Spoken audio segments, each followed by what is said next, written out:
Welcome to Novesity. We are continuing the story yet again with Madeline Soto. We are not finished because we still have holes to fill. We did, in previous podcasts, definitely filled a lot of holes between can the mother be involved? Who committed the homicide? Because obviously the guy who SA'd, that's actually who assaulted her, we found out he did it. The mother's boyfriend, Stephen Stearns. Now that we know he did it, everyone wants to know if the mother, did the mother know something? Did she hit it? It was said by a professional analyst. She said that herself. She said, I bet my career. I bet that she has something to do with it. I bet that she hid it from everybody. I bet that she assisted. I bet that she knew more. I didn't even start this. The professionals said it. The reporters said it. The comments are saying it. The mother possibly knows more, or if not, helped him. This story is getting worse day by day by day. And here's the crazy part. From what I know, not a fact, not too sure, she didn't attend her daughter's funeral, her service. She's gone. Where is she? Where's the mother to be found? Where's the mom? What is going on? What's happening? Where is the mom? Can somebody tell me? She erased her Facebook. No one has any communication with her. The grandmother didn't say nothing. We know nothing about the sister saying anything. She probably does have communication with her sister. But nobody, reporters, the public, nobody knows where the mother is. Could that be another red flag of her not attending anything to do with her daughter? The vigil? The funeral? Anything? We got a lot to talk about, guys. A lot to talk about here today.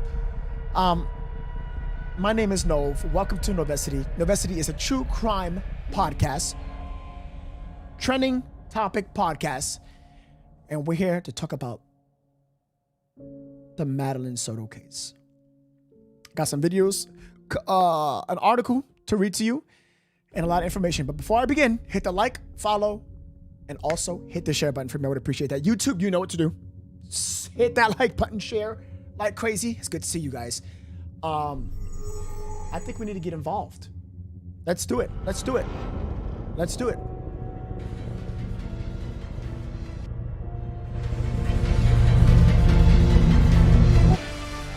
All right. Vinny, my man. 13th birthday. It's beyond the pale of what should happen to a young girl. We're talking about Madeline Soto. This was her 13th birthday on the 25th of February. She went missing the next day.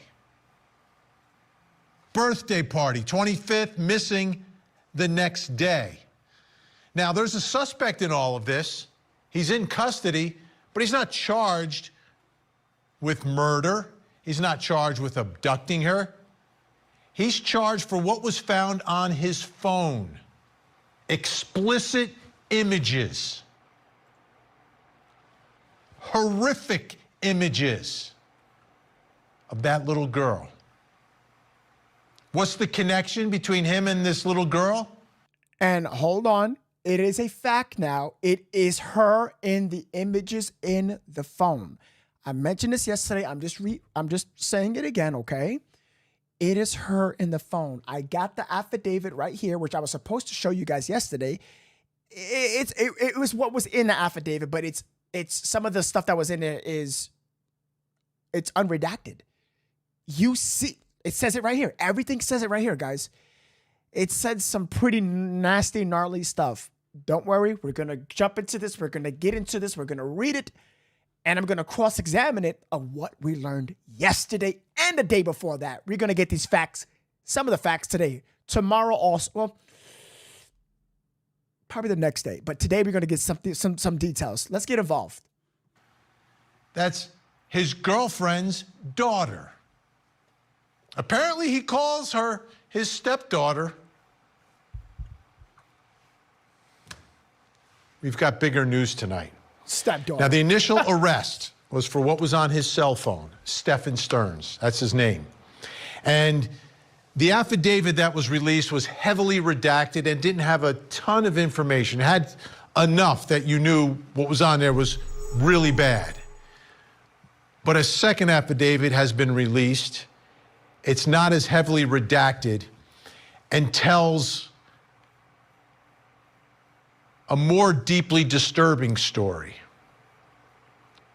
of what is alleged to have happened to this little girl. And I say alleged, but it's based upon images found on his phone. Okay? So all these allegations I'm going to be talking about from this affidavit are based upon what they found on his phone. Here we go. Upon reviewing the contents of Stephen's phone, several images and videos were located which depicted an apparent child. And then it references her private regions, her upper private regions, lower private. Okay, we're going to come back to this. The reason why he's talking like how I talk, me and Vinny, we talk the same way in the sense of censoring specific words, obscenities, because it is a bit graphic. It is. And I'm not going to be doing anything graphic here, saying anything graphic, because it's towards someone who is not of age. So I'm not breaking policy. I'm not breaking any type of Novesity protocol, and I'm not being demonetized for nothing and nobody. But you get the idea. I'm going to start using words that are more closely. So for instance, upper region, down region, and back region, and top region. Top region, upper region, bottom region, and back region. You can use your mind to think about what word and context is used, okay? The GoFundMe is $16,000 on a GoFundMe for the funeral. And I'm telling you right now, I'm not trying to sound like a DICK, but I'm happy. I told you guys. You see didn't I tell you at the beginning of this podcast, of this series of Madeline Soto? I stopped giving to GoFundMes because something always wrong, something always happens. And look what happens. People were telling me, hey, Nov, good thing that you didn't do that. Do you want to know why? Because the GoFundMe is from the sister. We don't know. And then we don't know where the money's going to. And on top of that, they already had a private funeral service where they cremated her. All that money didn't go to anything. And I'm like, what? What? I'm not trusting anything these days. I'm not. Let's get back to the article. Child. And then it references her private regions, her upper private regions, lower private regions, and the private regions behind, and the videos and pictures. There are also pictures and videos depicting a parent's child's private parts, and here is the fact that it is Soto, Madeline Soto, in those photos. The child was later identified as, see, blank, we don't know who, but watch this, whose date of birth is what? February 22nd. February 22nd.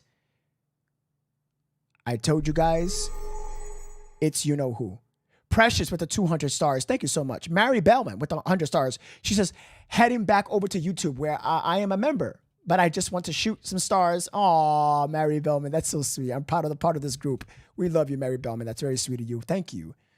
Thank you so much. Precious with the 200 stars again. Thank you so much.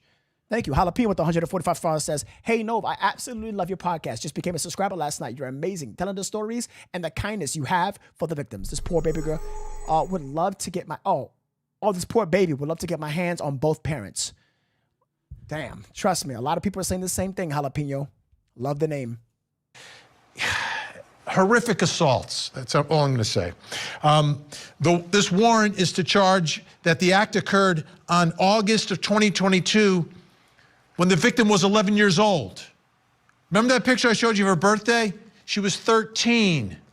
This goes back to when she was 11.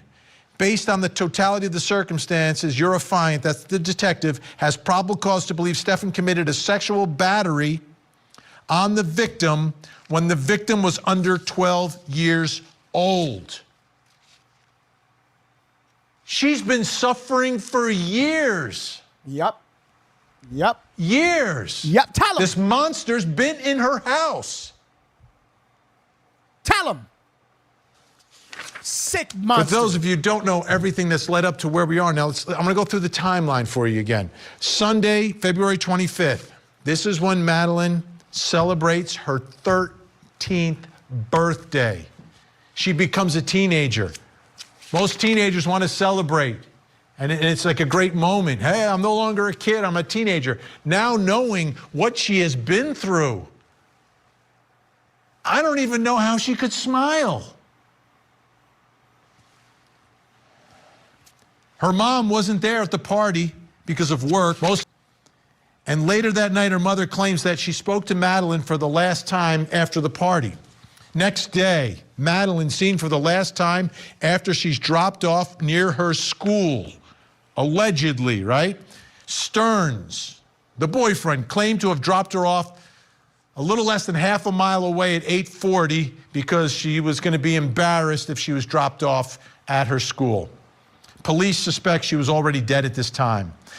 February 28th, the search for Madeline begins. That's a rough timeline. This is a good timeline. It's accurate, but it doesn't explain the time within each day. That's what I'm going to do for you, because I know the times in the back of this head of mine. I studied this time. I got my times from 7:35 to 8:10 to 8:19. I know each time from every date from this man's movement. I even know the cameras from the church, going back from a camera at the property, which identified him. Keiko, remember, you are at YouTube with Starry today, Keiko. And over at YouTube. So I'm going to go through the timelines with this, with timestamps for you, so you can better know the details. We want to get the details here, okay? So Madeline is seen for the last time after she's dropped off near her school. She wasn't. So it's kind of basically going around Stefan's timeline. This is what Stefan seen at the last time after she's dropped off, you know? No. Be embarrassed if she was dropped off at her school. Police suspect she was already dead at this time. February 28th, the search for Madeline begins. Wednesday night, February 28th, Stephen Stearns arrested on unrelated charges, not related to the disappearance or the homicide, but named a prime suspect in her murder. The charges at that time include sexual battery and possession of material, sexual performance by a child. This is sick stuff that he was recording on his phone, allegedly, right?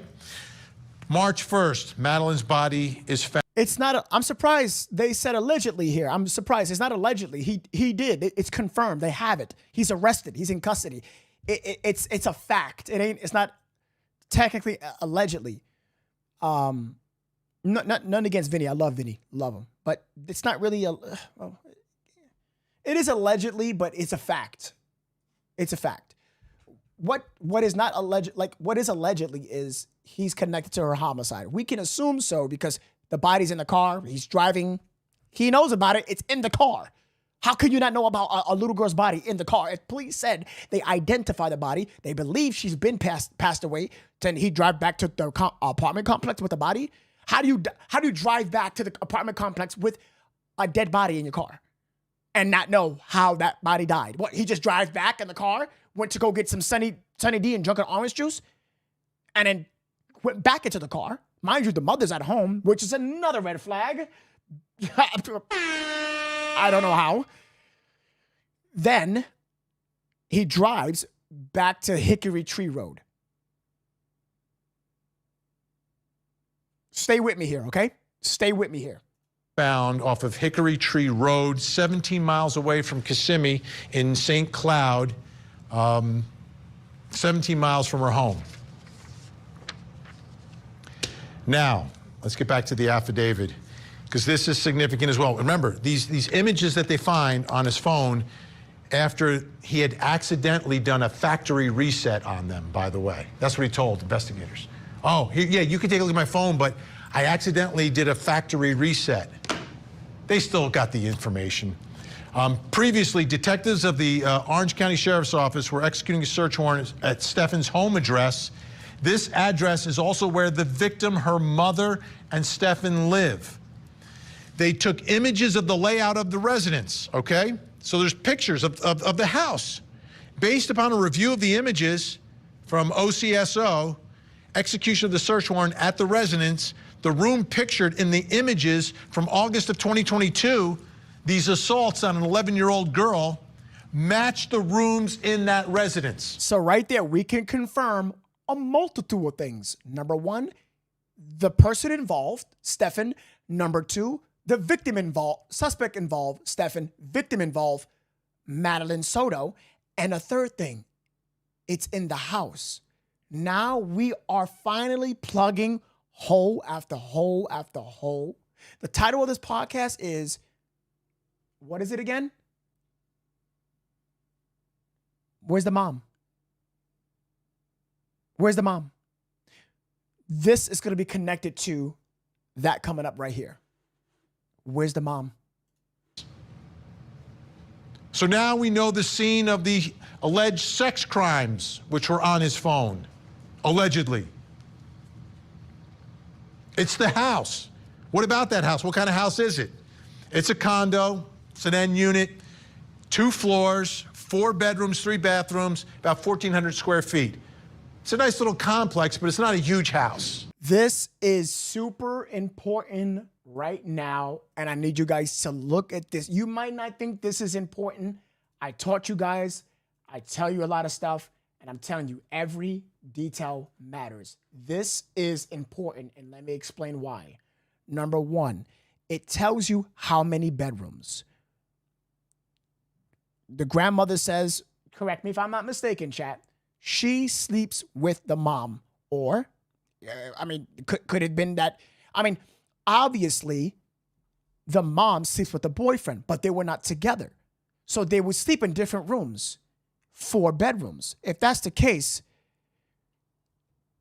there's 4 bedrooms. It's more than enough to separate himself from Madeline. 4 bedrooms.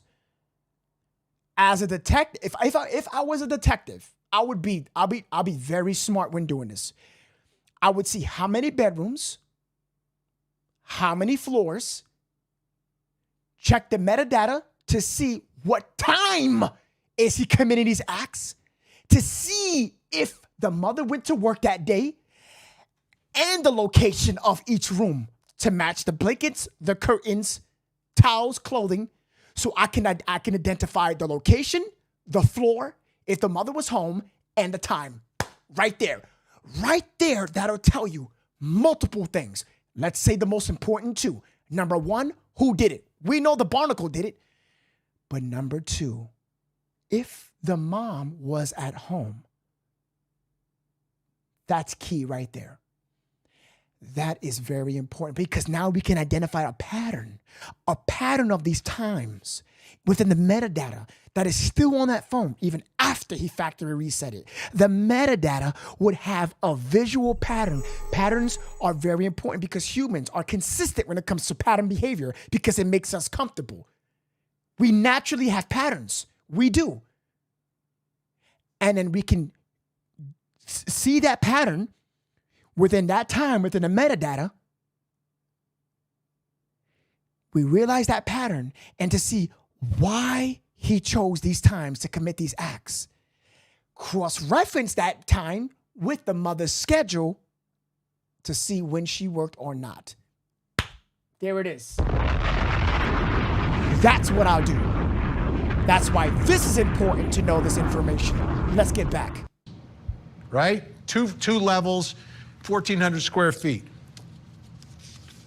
Now, what is this relationship, Stefan Stearns and this girl, this victim? Do me a big favor, guys. I'm sorry. I'll stop stopping. Facebook, only 31 shares. A lot of people in here, Facebook. please do me a favor. Hit the share button, guys. Share it to your group. You can share it to anybody, yourself, your page is more important. Your baby daddy's uncle's grandfather's monkey. Share it to him. Facebook. We have 1,000 people watching, only 240 likes. Hit that like button. That shares it around. It gets it going, gets the facts. It gets the story out there. We're talking about Madeline Soto, the 13-year-old girl who got brutally murdered, went missing, and now we know over the years she was assaulted. Okay? Let's get this out there.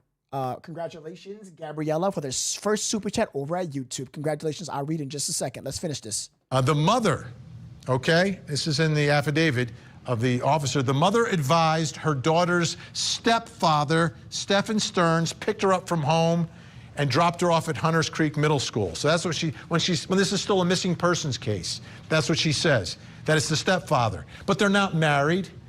Wait a minute. What he said? Go back real quick. Hold on, guys. Mother advised her daughter's stepfather, Stephen Stearns, picked her up from home and dropped her off at Hunters Creek Middle School. So that's what when this is still a missing persons case, that's what she says, that it's the stepfather. But they're not married.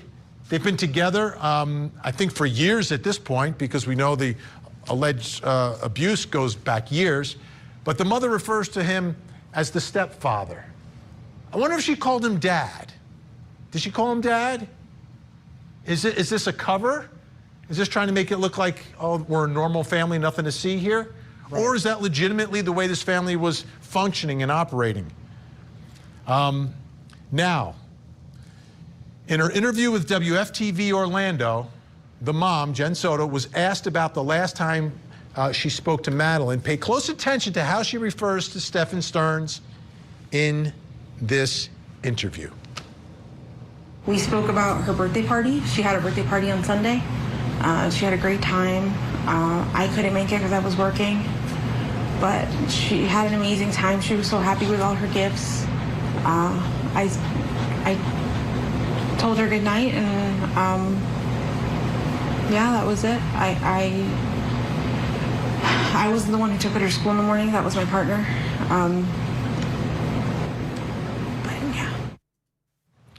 Refers to him as her partner, but he's the stepfather of the child. Also referred to him as his boyfriend. So they're not married. They're not married. I want to bring a special guest in Los Angeles, board-certified forensic psychiatrist, a trial expert witness, body language expert, columnist. Dr. Carol Lieberman is with us. Dr. Carol Lieberman, a few questions here. Let's start first with, what do you think of this relationship? The mom referring to him as the stepfather, not married, together, I guess, a couple years, maybe a few years, not a long, long time. Should we read anything into that? Well, I don't know necessarily about, because she seems to call him a couple of different things. But what this is an example of, and I think it's useful to acknowledge this, that this kind of thing, I mean, okay, we don't know all the facts, but it seems like this is the kind of thing that is happening really more often than people realize, where a single mother who's alone, who's lonely, who has low self-esteem, gets... She's gonna say what I said yesterday. Hold on.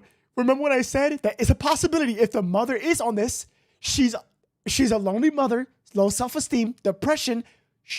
I'm not sure if she's gonna say this, but I'm gonna say it before she does, because I said it yesterday. I cannot say speculation, just a theory, not claiming it's fact. If the mother does have something to do with it, she's hiding it, protecting her boyfriend, she's lonely. She would do whatever it takes to protect her man because she's lonely. She doesn't have Maddie's biological dad. Let's see what she says. Let's just see. People realize, where a single mother who's alone, who's lonely, who has low self-esteem, gets targeted by a sexual perpetrator. And they look for situations like this. And sometimes the mother knows what's going on, that they're having sex, and sometimes they don't. But when they do know, they decide, some mothers actually, call the police and right away and take care of the problem. But some mothers just are in denial or turn a blind eye because they don't want to lose the relationship. So basically, they're selling their daughter out. Sometimes it happens with sons too, for that matter. They're selling them out so that they can stay in this relationship, whether it's for financial reasons or emotional reasons. But so we don't know yet what this story is with this mother. Let me ask you this. Is it possible that the victim, Madeline, in this case, this goes back to at least August of 2022 is what investigators believe. Is it possible that she wouldn't tell her mom, or there wouldn't be obvious signs to a mother that this is happening in this house? Well, going on for 2 years, 11 to 13, at least that's where the pictures come from, and being in the same house, it seems very unlikely that she wouldn't have seen clues. The daughter may not have told her, and that's, there are all these psychological deep reasons for things. Like sometimes, children do tell right away, or sometimes they tell eventually because they want it to stop. But sometimes they're afraid, they're ashamed, they blame themselves. And sometimes they recognize that the mother wants to stay with the man, so they, don't want to ruin things. Sometimes they don't want to ruin the financial situation. So, you would think, of course, they have 4 bedrooms, so that maybe made it a little harder, but you would think that she would have walked in on them at some time, which makes the birthday situation very curious. They didn't have the party on her birthday, so why did they pick a day when the mother wouldn't be there? Yo,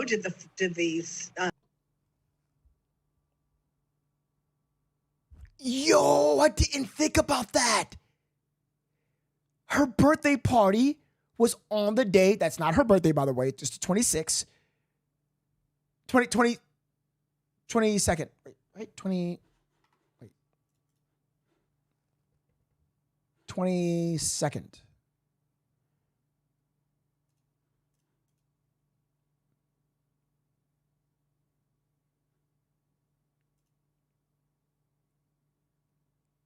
They did pick a day that the mother didn't even call off. That's interesting, chat. Oh my God, it was a day that the mother wasn't there. Boyfriend picked the date because he wanted to be alone with her. Oh, I didn't even think about that. On her birthday. So why did they pick a day when the mother wouldn't be there? Did the boyfriend pick the date because he wanted to be alone with her after her party? There are so many intriguing things that we still have to see. That are unusual, that don't necessarily make sense. Like, none of this actually makes sense. I want to take a look at Stephen Stearns. He did an interview the night after Madeline disappeared, which is also the day before he was arrested. Again, this is from WFTV in Orlando. We have that video. Let's watch it together. I dropped her off. Everything looked fine when I drove away. It's the last time we saw her. What were the conversations that y'all had in the car when you dropped her off? Not much. She was asleep for most of the way. Told her have a good day at school when she got out. I love her. She said, thanks, love you too. That was it. And so where do you think she could possibly be? This isn't, as I was told, this isn't normal behavior. This is not normal behavior. She's not the type that would just run off. We don't know where she can be, and we're scared. We just want her home. Are you, in a sense, blaming yourself?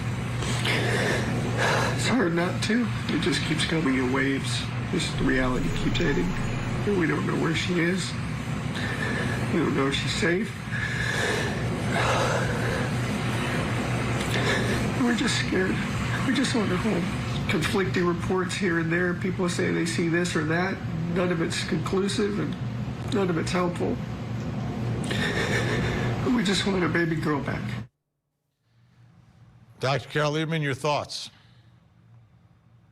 In some ways, it's convincing, a good performance, and in other ways, it's overacting. But I saw an interview of him where he talked about how he blamed himself because he didn't walk her up to the door of the school, and that he should have done that, because he was thinking, or he was trying to pretend that somebody took her in between the time that he dropped her off. I said this yesterday. Yo, chat. He said, I feel guilty. I should have. Remember what he said? I should have took her. He said, I saw her walking away. Papa, my friend, you not making any sense, my friend, up here. You don't make no sense. Papa, take it easy. Because your words is messing up. Okay? And you're pissing me off. How can you say you took her to school, but then you say, I watched her as she went to school, but then say, I dropped her off and I left, and I should have took her. I should have took her all the way. You're not making no sense. He's a crazy sometimes because this guy is stupid. You're stupid. You make no sense. Time that she actually entered the school. Of course, we know she didn't enter the school, but it just oozes with Fuck. I can't. Hold on. Sorry. psychopathy. I'll tell you that. Let's take a look now at Jen Soto. She did an interview. She had a message for the viewers that were watching. Again, this is when her daughter's missing. This is from WFTV. Let's take a look at her response. We are desperate for any. Okay. So this is the part that everyone's saying, like, to pay attention. I need you guys have been catching new things every single day. And I know we watched this probably 5 times, or 4 or 5 days in a row. But every time we watch this, every day we do find something new. It is a long interview, and you'll be very surprised what you can find, okay? First super chat of the day was Gabriella.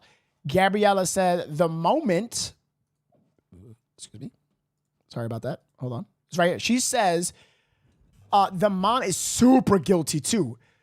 She has to know her daughter wasn't right, Gabriella says. Remember, guys, anytime you see stars or super chat, interact with people who send that. Let me know what do you agree with them? You don't have a different opinion, or, put some thoughts into this case. Okay. Super chats and stars are very important. Let's get another super chat in here. Crystal says, especially because the party was on Sunday and the next day she was at school. She was at school the day for her and her friends. Why not on Saturday? Very, very, very true. And that's exactly the point that when this lady above me said that, it made sense. Why would you put it on the day that the mother has to work and she has school? What is Saturday so important? Because last time I checked, Saturday is a day off school. Sunday is what?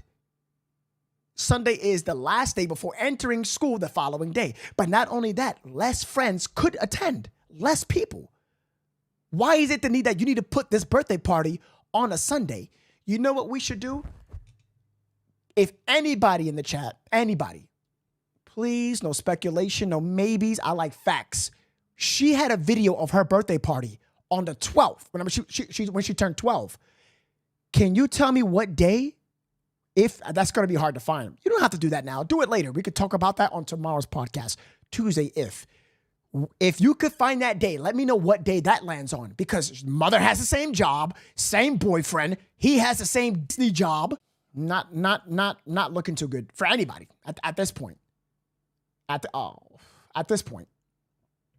Toy Tantrum Arts with the $1.99. Thank you so much. I appreciate that very, very, very, very much. I'm going to be reading Facebook stars. Nobody on Facebook. Oh, Alicia with the $100 says, God bless you, Nove. Keep up the good work. I love your content. Thank you so much.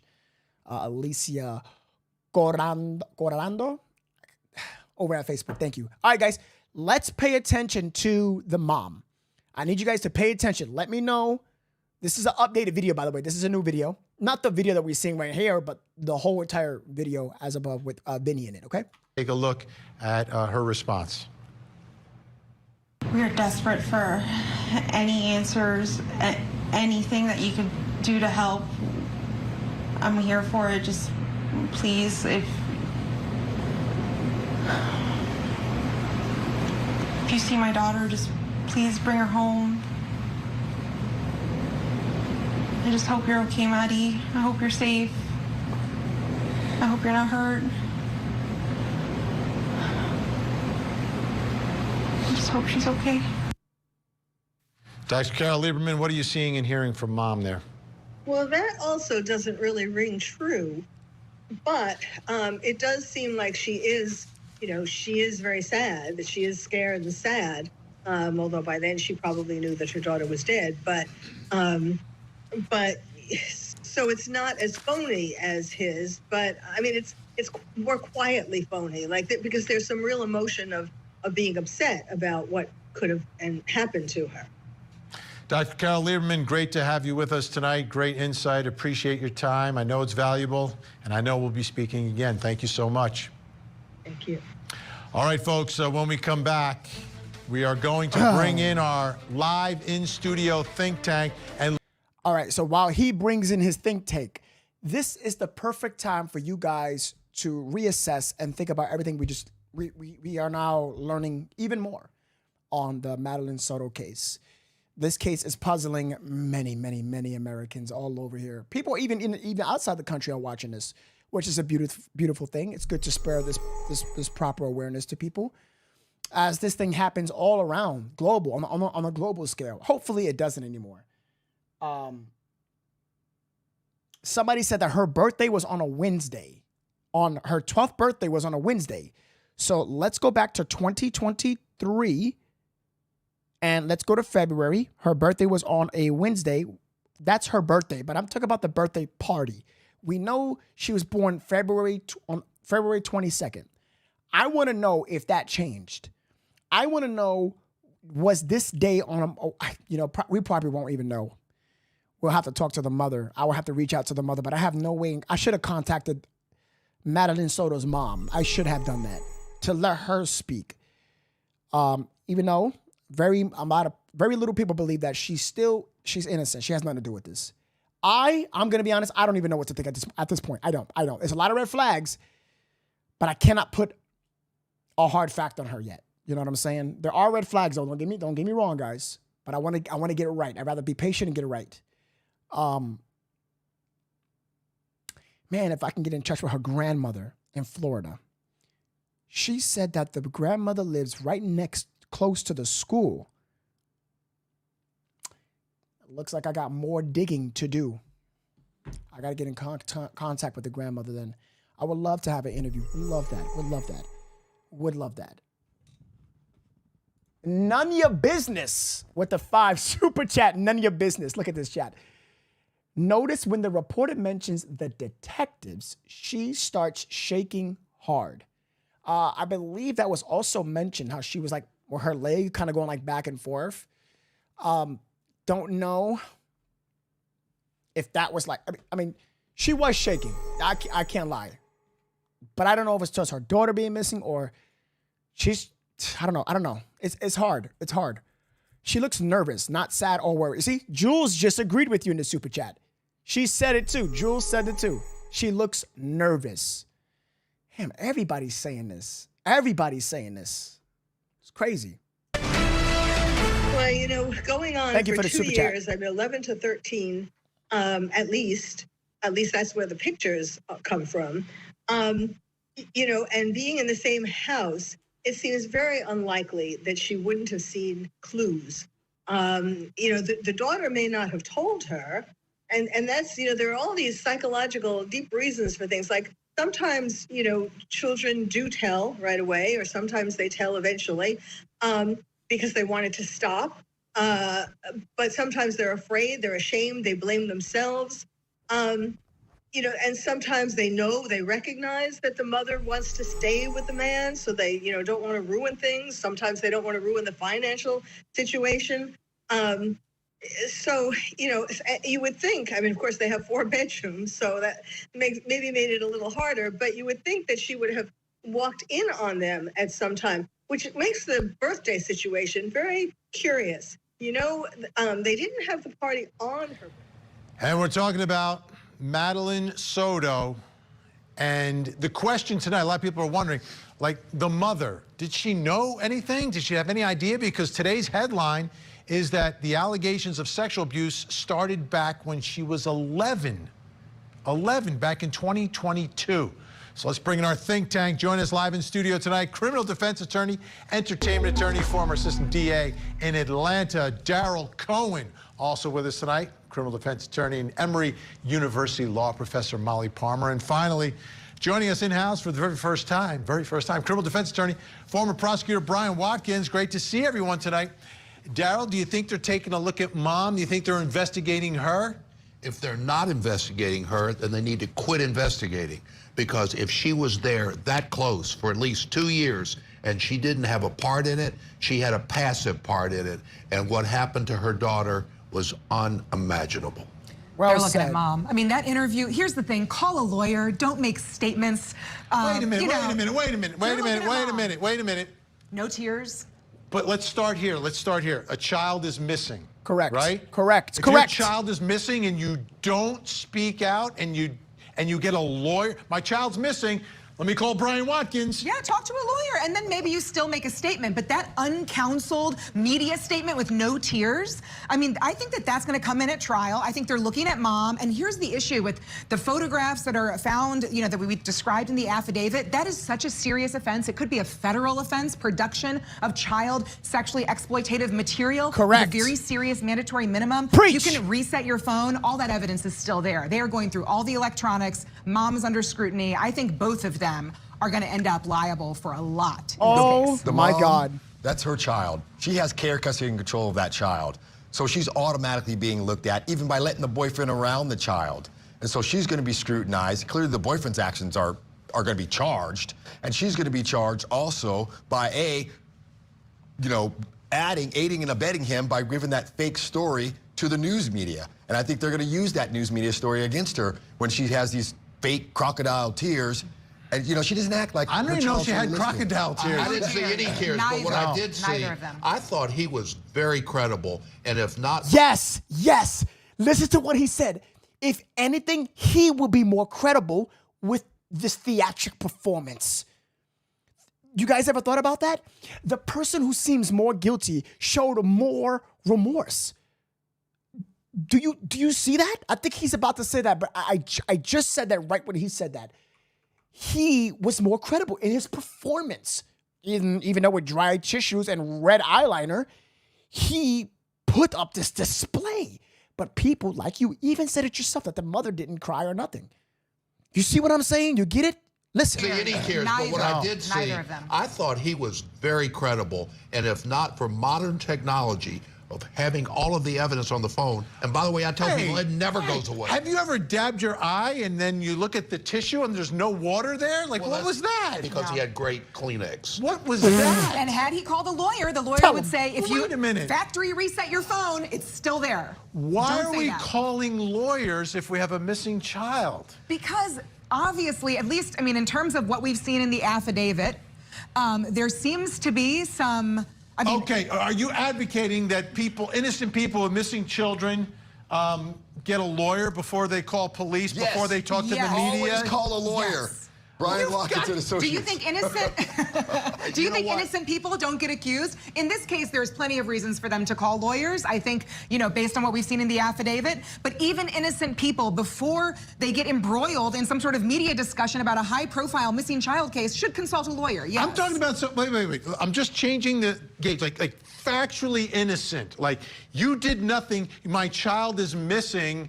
I am going to call every TV station. I'm calling every radio station. I'm going on the internet. I'm talking to police. You won't stop me from talking. I'm going to pause it right there. Answer in the chat. Do you think her calling a lawyer immediately makes her look guilty or not? What do you think? I'm going to ask everyone a question. I'm not going to do a poll. I'm going to look at the comments while this plays.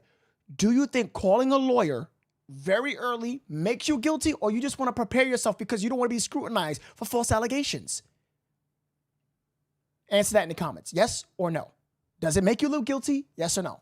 If you have nothing to hide, Right, you that's what I'm hide saying. nothing. You should go out there. Lawyers are great and were necessary from time to time. In this instance, had mom been innocent, not guilty, but innocent, had he been certain not No, she's been charged with nothing. yet. He hasn't been YET. charged with the murder either. He And will be. A lot of people are wondering that. How long is that going to take, Brian? Well, you're going to find out the cause of death. That's all they're waiting for. What was the cause of death of her? And I think they're going to link it back. But so that's the charges are coming. They're just holding him right now on the sexual stuff. They got him dead, dead ringer on the sexual stuff. The murder charges are coming, and all they're doing is just shoring up their case. Here's what I want to know. There's the phone, right? So they've got the actual sexual assaults taking place on the phone, the metadata. They're matching it to the house. They actually probably have times for it as well, the time that it's recorded. Am I going back and figuring out whether mom's in the house? Absolutely. Yeah. I mean,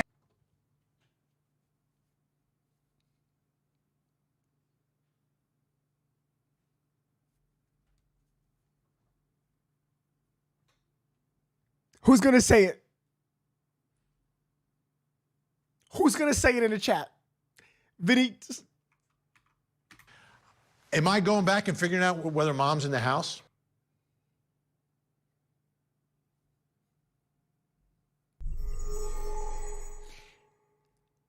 They have what they need to have. They're waiting, they're plotting, and I'm going to tell you right now. Guys, she had her service already, guys. I didn't know that today until yesterday. So I'm going to have to buy her a plaque or a bench. I'm going to see, but I digress. It's concluded. It's still an open investigation. They're just trying to see what else they can find on that section of her, this beautiful girl. It's concluded. They waiting to see any more.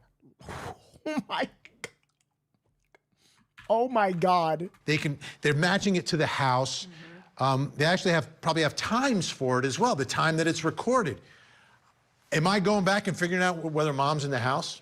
absolutely. Yeah, I mean, absolutely. accomplice liability, complicity, always. In every single case, it's not just the actor. It's somebody who assisted in some way, either before, during, or after the fact. I think that we see accomplice liability all the time. And in this case, I think that mom is under intense scrutiny right now, whether she realizes it or not. Okay, I want to take a look at something now. This was police when they were giving out information about the case, talking about some images they had of Stearns in his car with Madeline. Take a listen. Our detectives have determined that Madeline was never dropped off on the morning of February 26th near her school. Instead, we believe she was already dead at the time and that Stephen Stearns moved her body in the early morning hours on that day. Detectives later recovered Madeline's backpack and her school-issued laptop from that dumpster. At 8:19, we have evidence that shows Stephen Stearns returning to the complex and Madeline was visible in that vehicle. I want you to listen to that part because I saw a couple of comments, especially on YouTube, people getting confused saying, no, he went back to pick her up. Guys, no. She was already in the car. Listen to that part, okay? I did this timeline with you yesterday. Listen again. I want to get the story correct. To the complex, and Madeline was visible in that vehicle. They saw her in the vehicle, whatever cameras they had, they found. We believe she was already dead at that time. She was already dead. This already happened. You get it? There's a difference, guys, of him going back to the complex and she's still alive. She wasn't, guys. She never was. Do you get it? She never was. Even at 7:35, y'all, they might not visibly saw her, but we can heavily assume he threw out her stuff, which means two things: premeditated or she's already dead. You get it now? Do you understand? She was already dead.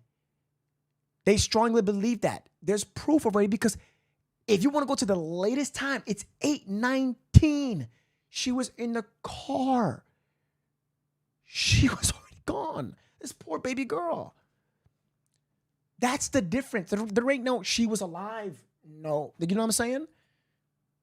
We know that. Red Ruby, no, not a lot of people. Pay attention to the chat. The police reports that are blacked out with descriptions of image and videos and pics, the mom pictured of them. Correct, but the retracted words in there was more details describing of what was happening. And I believe that like before that, like the blankets and stuff matching. It was before that sentence. I got the affidavit. I got the up-to-date one. Things that are not redacted. Thank you so much for the super chat. I appreciate that. Shout out to all my super chatters today.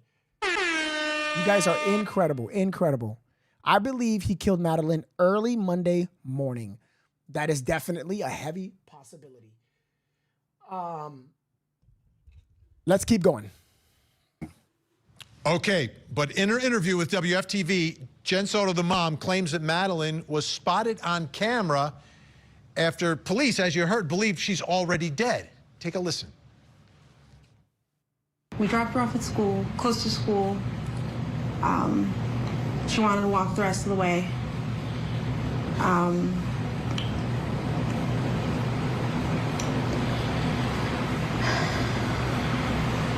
not sure what I'm allowed to share.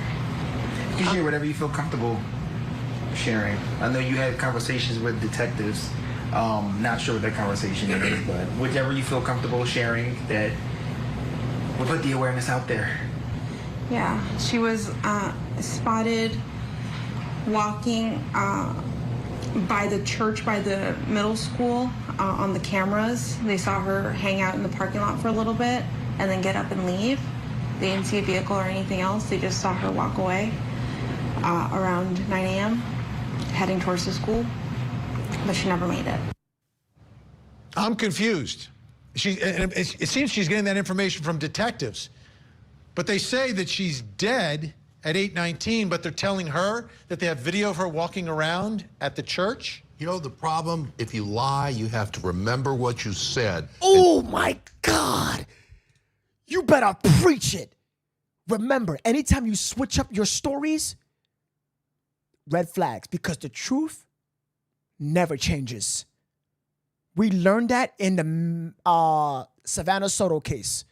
We learned it in the Savannah Soto case. If you got to lie, if your story changes, all lies. The truth never changes. That's similar to what he's about to say. Walking around I know that. at the church. You know the problem? If you lie, you have to remember what you said, and she's not doing a very good job of remembering what she said. The detectives here are doing a good job and a bad job. You know why they did a bad job? They arrested him for the stuff that's on his phone. They never should have done that. Why should they never have done that? Don't tell them that they have that information. Bring him in, question him. Now he's all lawyered up. Now they're never going to talk to him about her, her missing, her whereabouts. I did not think about that. Holy crap. He's actually, who is this? Who is that guy? He's actually right.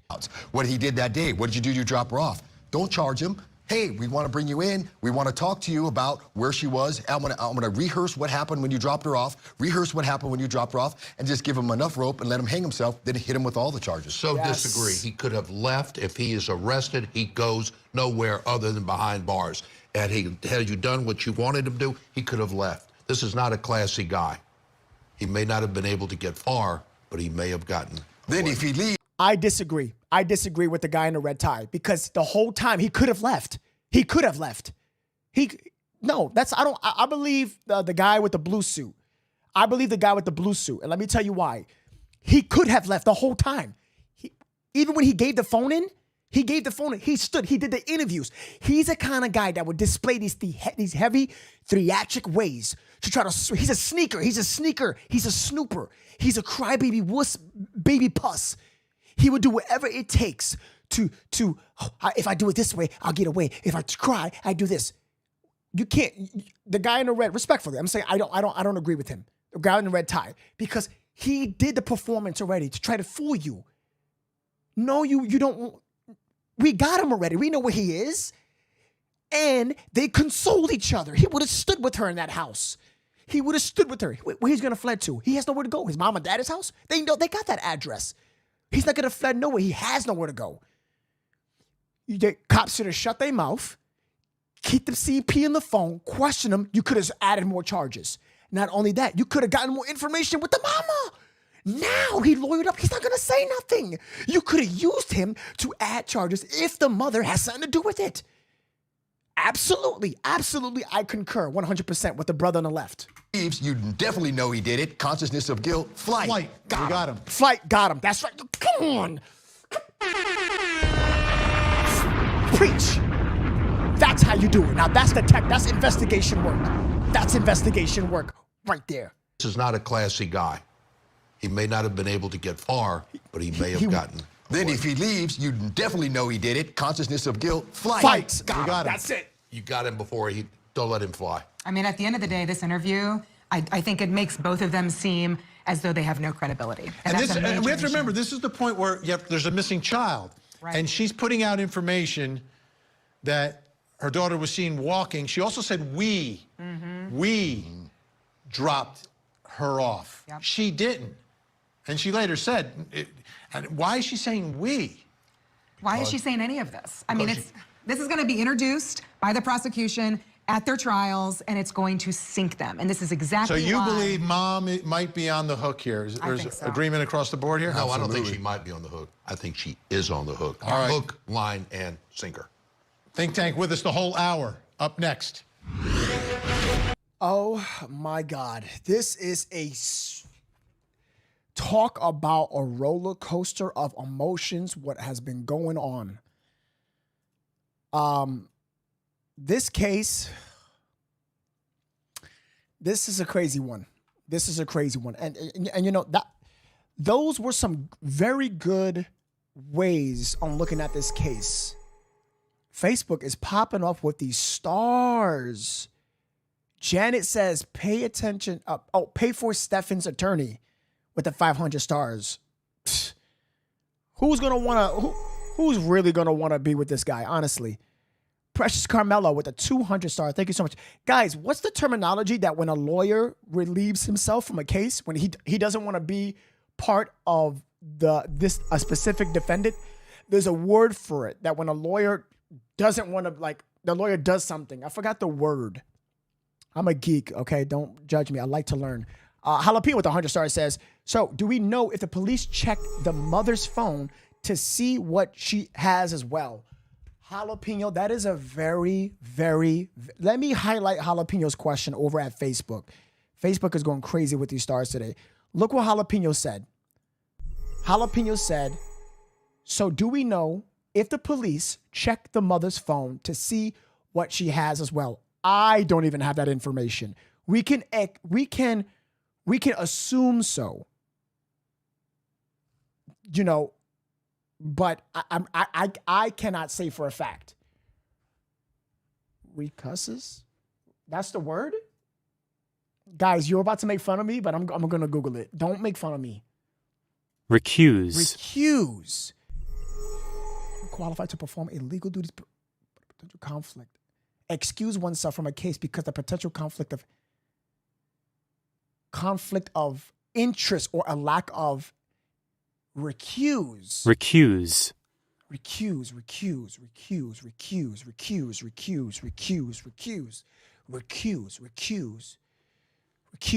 The best thing to learn something is to repeat itself. Write it down and repeat it. You'll remember it. I promise you. Recuse. Okay, let's continue because this case is crazy. Guys, I want to go back to the video we watched yesterday just for 5 minutes. I want to go back to what this lady said. There was something important, and I'm going to tie into the affidavit. Okay, this is the affidavit arrest warrant that I'm going to tie to what she said. Okay, listen to this. Appeared, which is also the day before he was arrested. This is all courtesy of WFTV in Orlando. You know that station well. We have the video. Let's watch it together. I dropped her off. Everything looked fine when I drove away. It's the last time we saw her. What were the conversations that y'all had in the car when you dropped her off? Not much. She was asleep for most of the way. Told her have a good day at school when she got out. I love her. She said thanks, love you too. That was it. And so where do you think she could possibly be? I mean, this isn't, as I was told, this isn't normal behavior. This is not normal behavior. She's not the type that would just run off. We don't know where she could be, and we're scared. We just want her home. Are you, in a sense, blaming yourself? It's hard not to. We just keep. You see that huff? Did you guys see that fake huff and puff? Can we look at that one more time? Listen to that. Watch. Look. We just want her home. Are you, in a sense, blaming yourself? It's hard not.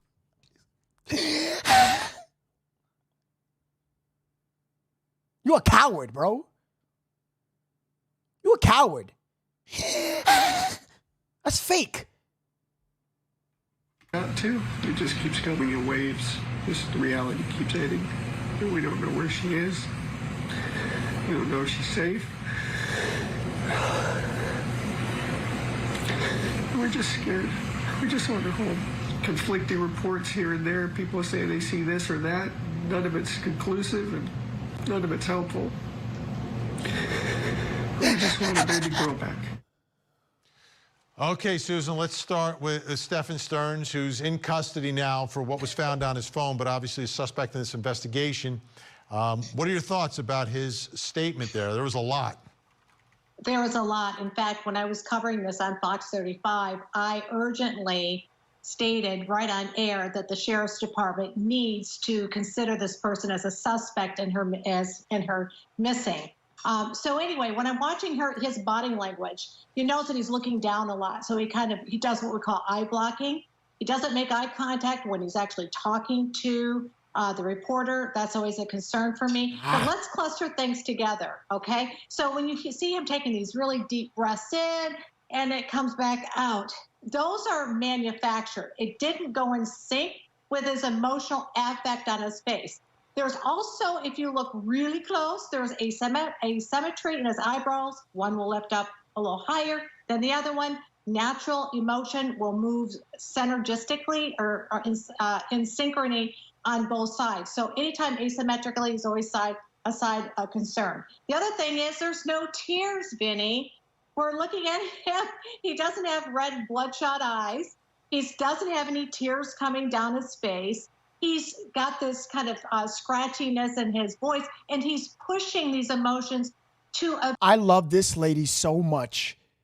She is so spot on. It's not even funny. He is pushing. You as a human, we don't have words to really identify emotions. That's why emotions are complex, especially on women. But as a man, and him doing that, he's pushing it. Like you can see, you can feel it, because that's not how normal humans act. When I cry, when my roommate died, I had uncontrollable I was I was not here. I wasn't here. Does that make sense? I don't know how to say this. I wasn't here. I was in somewhere else. My mind, I don't know how to, I can't describe. See, we don't have words for these emotions. He was looking for it. He was pushing these emotions. He was trying to push out stuff that's not natural. Spot on, woman. I love you. I love you. Mwah. Love her. Appear like he's very sad and he's worried. I don't see it. There's no stressors in the forehead. There's no sadness in his eyebrows. To me, it's an all great big fabricated story. And the other thing I want to mention, when he said that she was asleep, I think she was asleep, but it wasn't that she was asleep. In the real world, she was already dead. Mm-hmm. I think that was where she was already dead at that point. Yep. The dry wipe always gets me, right? You're dabbing your eye, but there's nothing there to dab. What are you doing? It's all fake. It's a big fake out. That's all it is. I mean, I've seen that in courtrooms, but and here he is in this moment. I'm surprised that he even would appear on television, but he did. Now, I know you also, as you mentioned, you did the analysis before the arrest, by the way, on Fox 35 down there. And there was another interview with the mother where he's in the background. And a lot of people have been talking about, like, what's he doing back there? It was odd behavior. Yeah, so it's almost kind of like stalker behavior, where he pushed himself kind of in the background so that he wasn't present in the front of the camera. And it was because he was watching her, watching the environment. Also, too, when he first walked in the room, he made a lot of noise. He bopped down the trash can. There was a lot of agitation that was going on. He didn't sit next to her to support her. He was in the back. But keep in mind, now look at, he's not crying. He's really concerned. I really love her. But yet there's no unity between them. So that what I thought was very strange on the front end of it. The other thing is that when you look at what she says, and I actually wrote it down, right here, Jan Soto says, I went to go pick her up at school and she wasn't there. And then simultaneously, you have to look at things, at how they sync together. Right at that moment, what does he do? He starts stretching and cracking his knuckles. This is where tension is built up. When a person is feeling highly stressed, they may stretch their fingers out and they start cracking their knuckles to kind of release this lactic acid. The second part of that was, Jen says, that there's a lot of conflict of who took him to school. First of all, I think it's all big, a whole big fabricated story. I don't think any of it is true. I think she was dead. When you're listening to the story unfold, it was we took them to school. Then it was I took him to school. And then it was the boyfriend that took him to school. When you see all this disjointedness, when we analyze this, I throw my team on it, we're all talking to each other and going, oh, I'm smelling a rat here. First of all, I think they're both involved. I think she's covering up for him. Well, let's do this. Let's do this. Madeline's mother also spoke to WFTV Orlando during that same interview. Let's watch that together. Okay. Now, we already watched it, and I asked your opinions on this. But on this one, this is a different part of the interview that I asked you guys about Madeline's mother. Me here, Novesity, I still cannot tell you she has something to do with it, right? But what I can say is that her statements, her timestamps, almost everything didn't make sense. A lot of not holes, but contradictions, a lot of those. So in this interview, it seems to be very important, even the first one. In this interview, a body language analysis, an expert says certain things that is off. Now, we got into the discussion about medication. I am not an expert even in that field. I just know, and through experience with somebody that I know, that taking medication can conflict with that. But I know all you guys in the chat were saying, no, but still, when you lose someone, you still would break down. And I agree with you all, 100%. 100%. I just don't know what is going through her mind exactly. I would love to connect with her, talk to her. For crying out loud, I would love to. Because this case is getting a little difficult. Cops saying that, hey, he didn't work at Disney. People are not getting their story right. But cops, I got a picture of him at Disney working.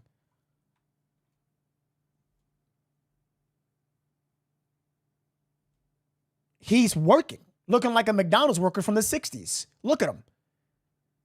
But he's working. This is exactly why I do this. And you guys are probably saying, hey, no, cops probably did that on purpose. They're not going to push that lie out to the media like that. Let me tell you that right now. They're just not going to tell you for them not to say. They're not going to say, hey, chat, nope, he did not do this, and say, hey, guys, we knew that. We were lying about. No, that's not how it works. I'm telling you that right now. They just won't say it. We can't comment with that at the moment. Why do you think they say that? So they don't have to tell you that. So don't say, hey, no, they lied on purpose. No, they'll lie to, there's certain things they wouldn't say in the media. So if they are out there, they won't see it on the media. You get it? They're not going to tell you a lie. You know, there's certain things they do tell lies to a suspect, but there's a certain degree in which they can do that because I think even that's against the law. Like they can't, I forgot the word, entrapment. You see, there's levels to this, guys. There's levels to this. Okay? He did. And with all I can't talk bad about Disney because I feel like I'm going to get flagged. I don't want to say the things that I want to say about Disney. But what a coincidence they had somebody in his flavor to do things in that place. Let me shut my mouth from there. Please don't say it in the comments. I'm not trying to get flagged, demonetized, or nothing. Use your brain. I think you guys know what I'm talking about. Let's get to the point that I'm making here, okay? I said all that because even when things are not right, even when the police people make mistakes in all this, could she have made a mistake for herself and sold herself? That's why people believe that she's a part of this. What do you believe? Explain it in the chat. I feel like I can't breathe. All I keep thinking about. Oh, sorry about that. Hold on. I got to read super chats. People are going now YouTube wants to pop off. If mom was involved, I think it was done Sunday. In the mom's first interview, she said last time we seen her was on Sunday before she went to bed.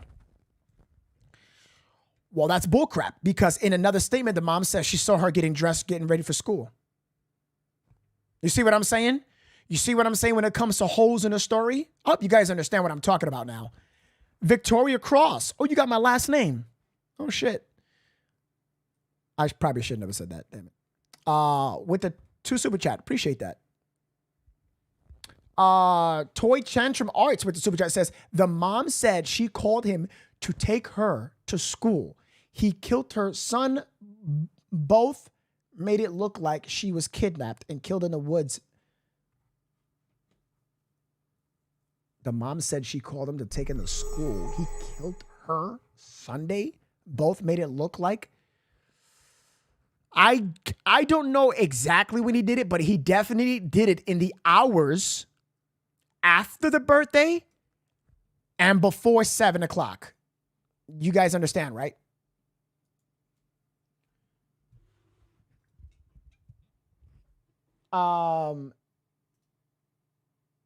Victoria, do you think he physically abused the mother and she is scared he will kill her too? He's in jail. He's done. He's in jail. He's in jail. She has no reason to be scared. She has no reason to be scared now. It is no excuse at all. It is no excuse for her not to say anything. If the guy was threatening her, right? If the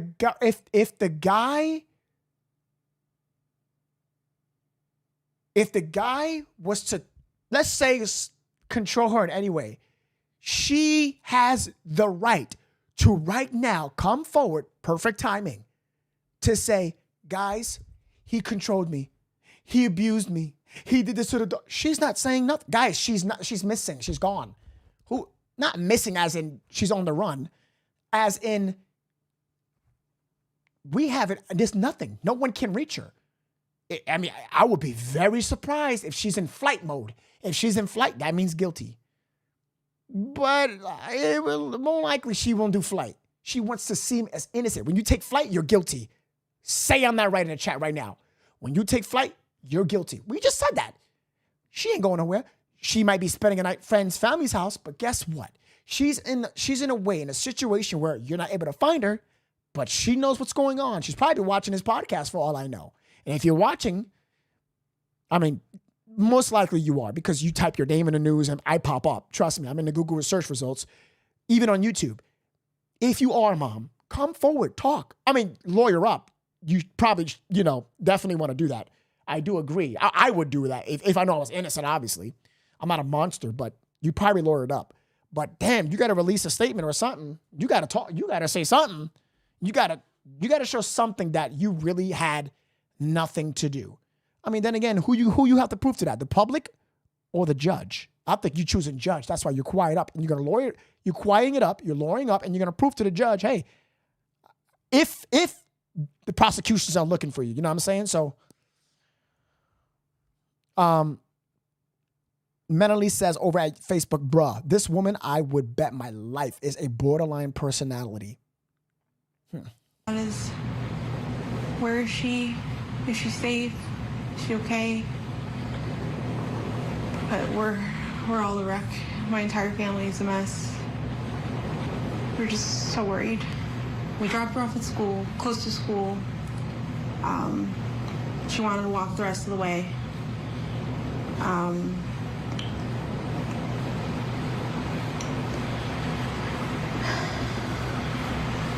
not sure what I'm allowed to share. Spotted walking by the church, by the middle school, on the cameras. They saw her hang out in the parking lot for a little bit and then get up and leave. They didn't see a vehicle or anything else. They just saw her walk away around 9 a.m. heading towards the school, but she never made it. In my heart, I feel like somebody took her. This isn't like her to just pick up and run away, or just not go to school. I don't know what to think. We're desperate for any answers, anything that you could do to help. I'm here for it. Just please, if you see my daughter, just please bring her home. I just hope you're okay, Maddie. I hope you're safe. I hope you're not hurt.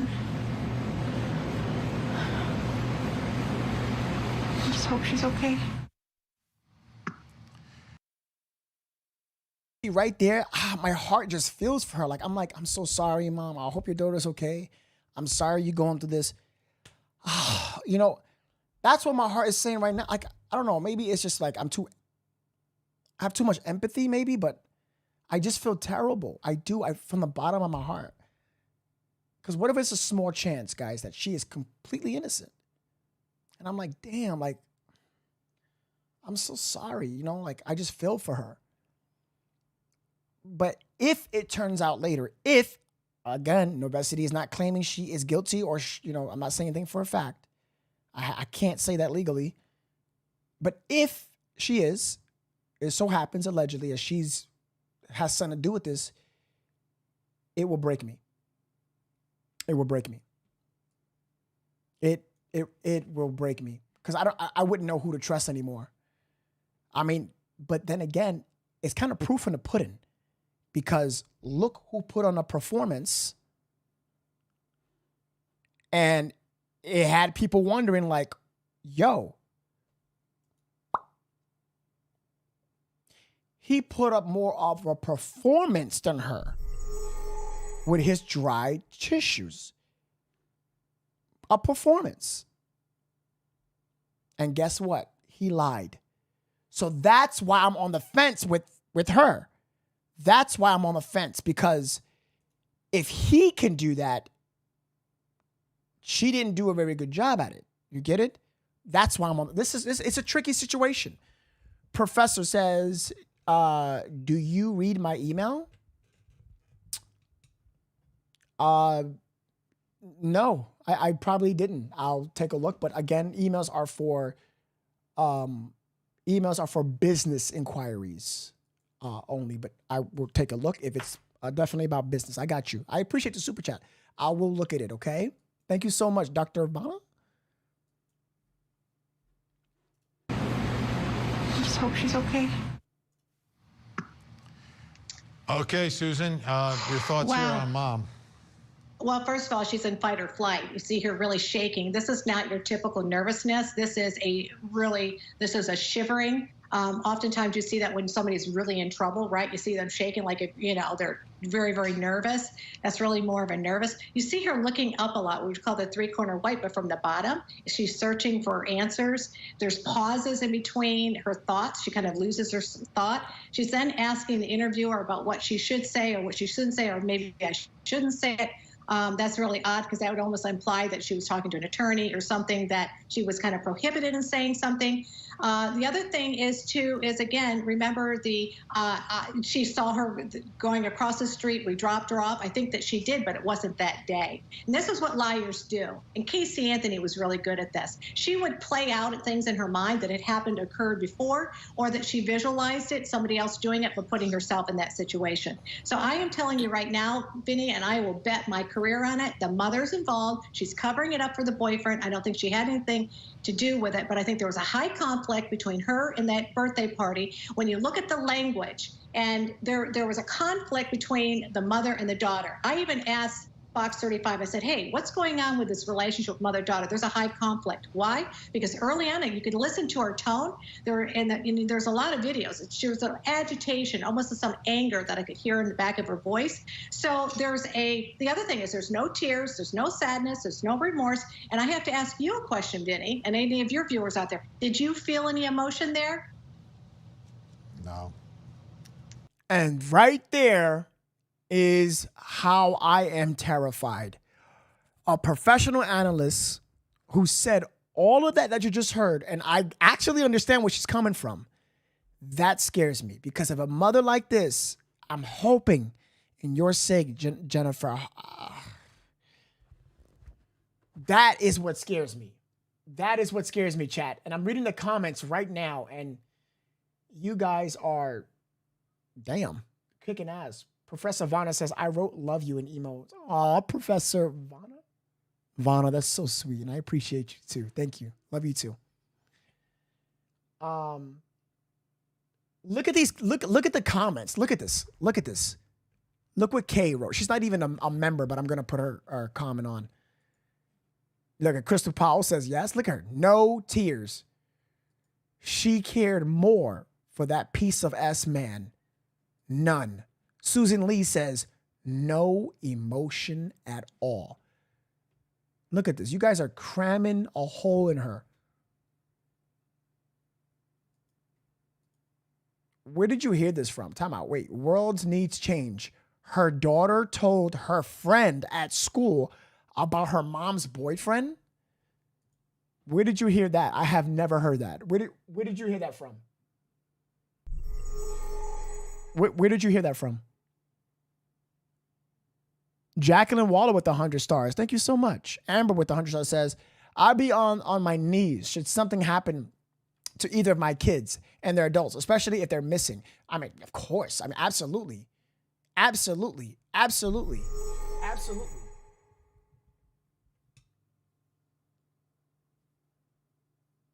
I never heard about this. I want an article, testimony, somebody that, you know, I would need to see if it came from somebody. I saw it. Hold on. Yeah, Breezy, let me know if you find that article, where's the source coming from? I want to get it right. I heard it, but thought it was rumors on another video. Elaine said that over it. You see, this is why I don't do rumors here. I get the fact. I mean, we could speculate, that's fine, but I don't want hearsay, because then that creates the game of telephone where somebody says, oh, that was on Novesity's podcast. He said that she told this, and you know what I'm saying? So I rather, if you got an article or interview or something that happened, I would love to put it on stream right now. I would love that. We're going to jump onto the updated affidavit where things are unretracted. You don't want to go anywhere. Let's keep watching. We're going to jump into that right now, right after this.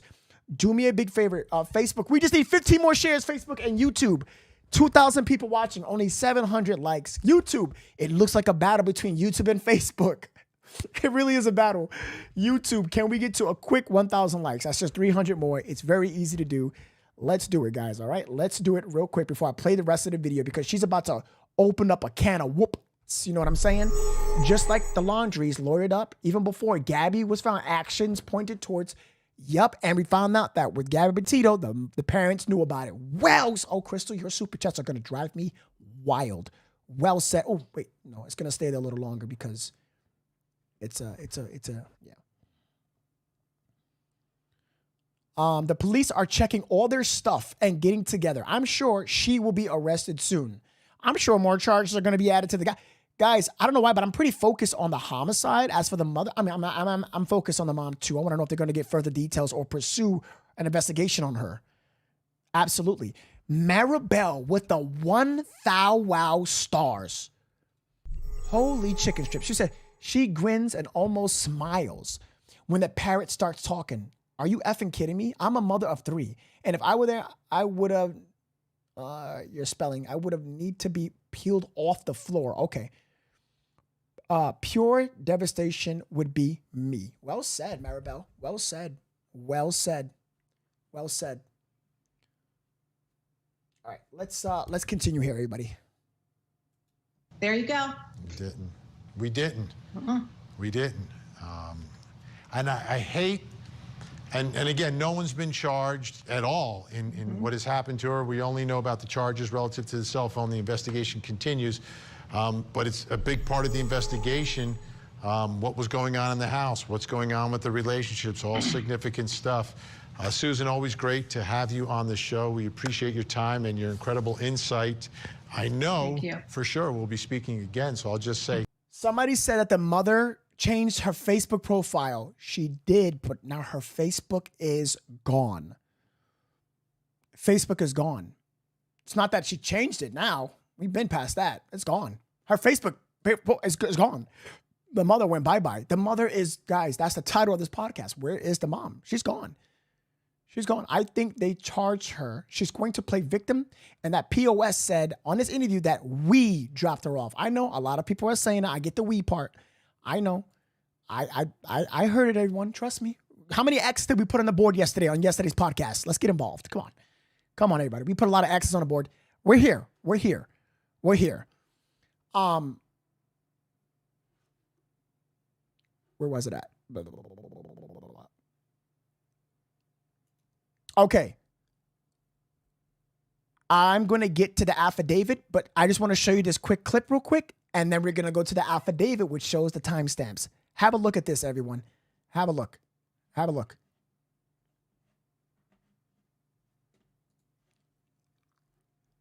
Evidence showed was that Stearns was there at 7:35 a.m. We know that already. I'm not being repetitive. I'm just trying to show you something real quick.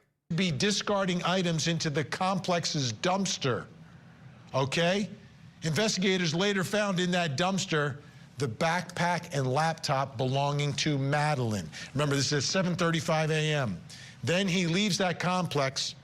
Authorities haven't released any information about where Stearns went next, but at some point he returns to the apartment complex and is spotted there at 8:19 a.m. So we learned a new timestamp.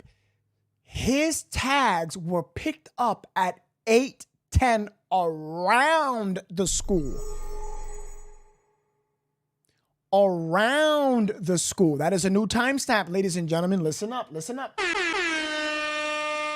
Listen up, new timestamp. The license plate was picked up. The license plate was picked up at 8:10. 8:10. Am I correct? Let me know if somebody read the same report that I did. It was flagged around the school. We know the distance and how long it takes. It takes up to 15 minutes from the school back to the complex.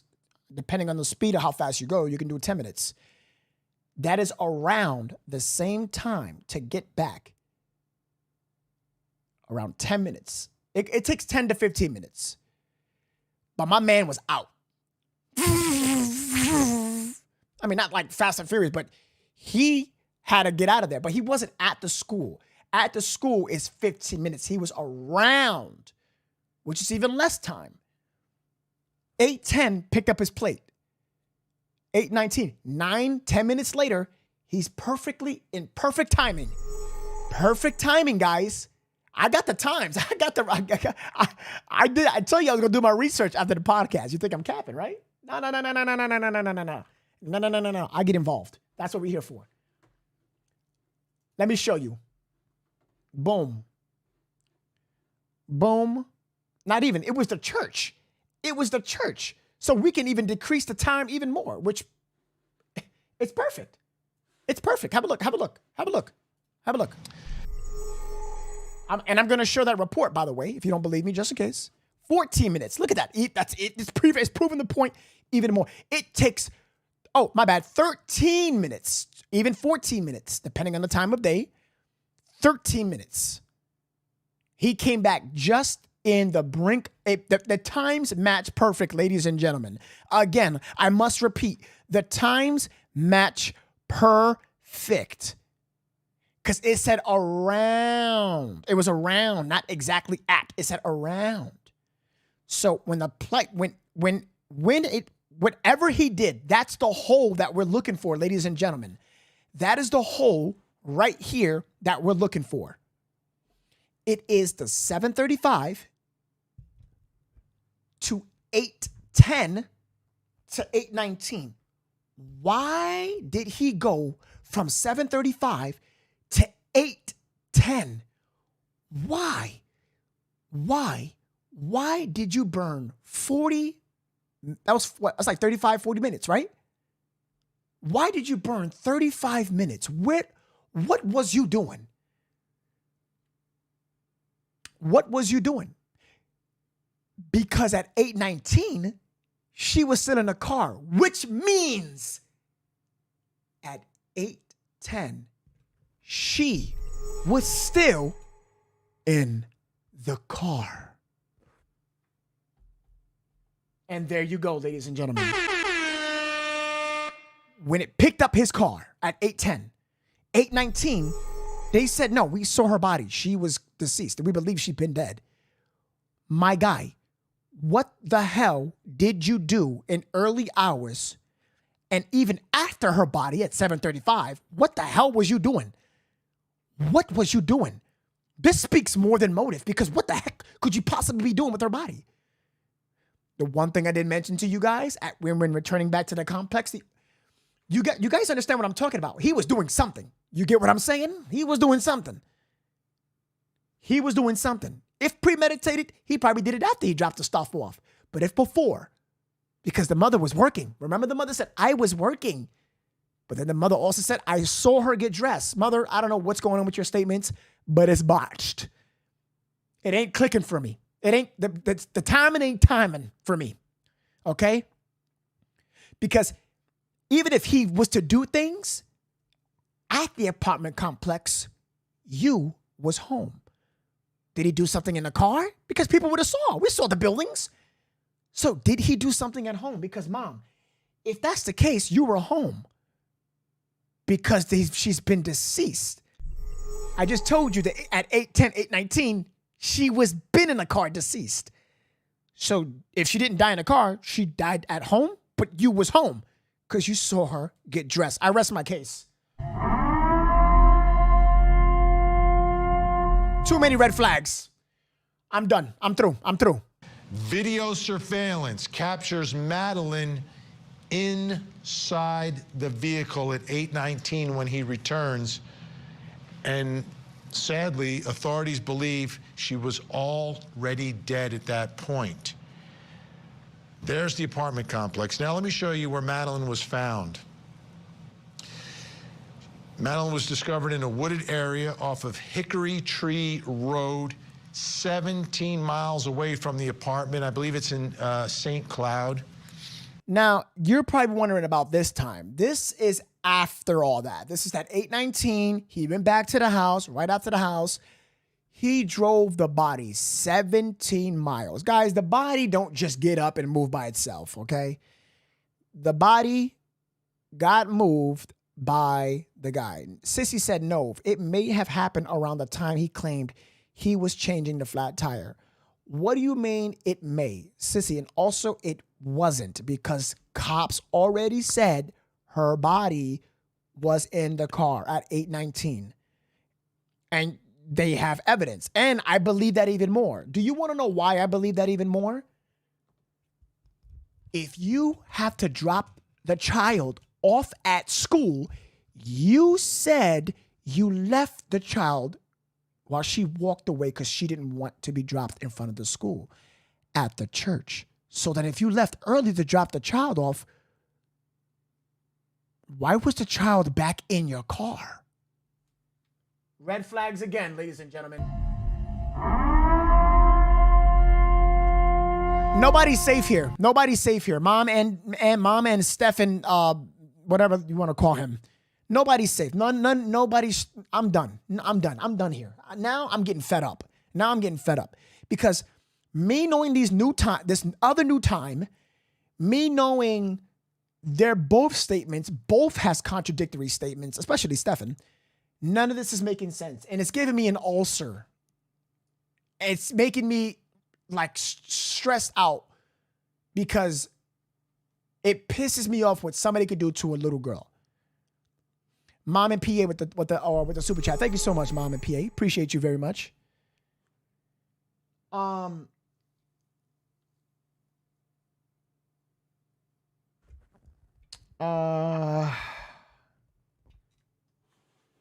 Let's see here.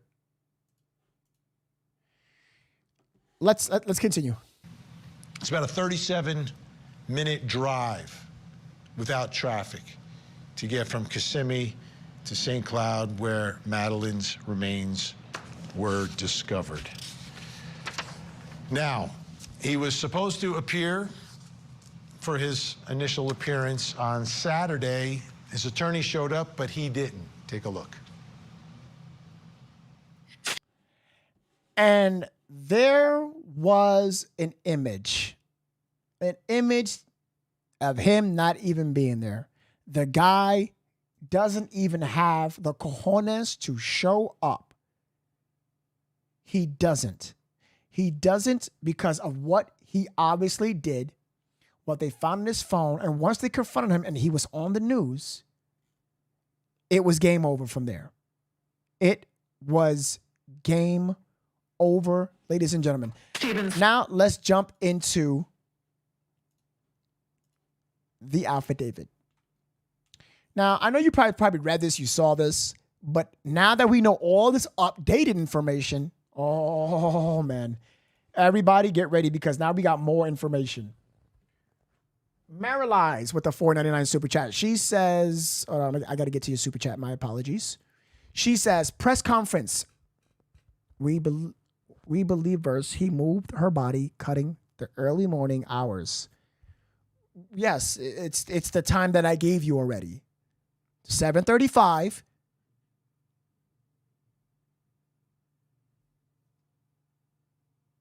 Through 8:19.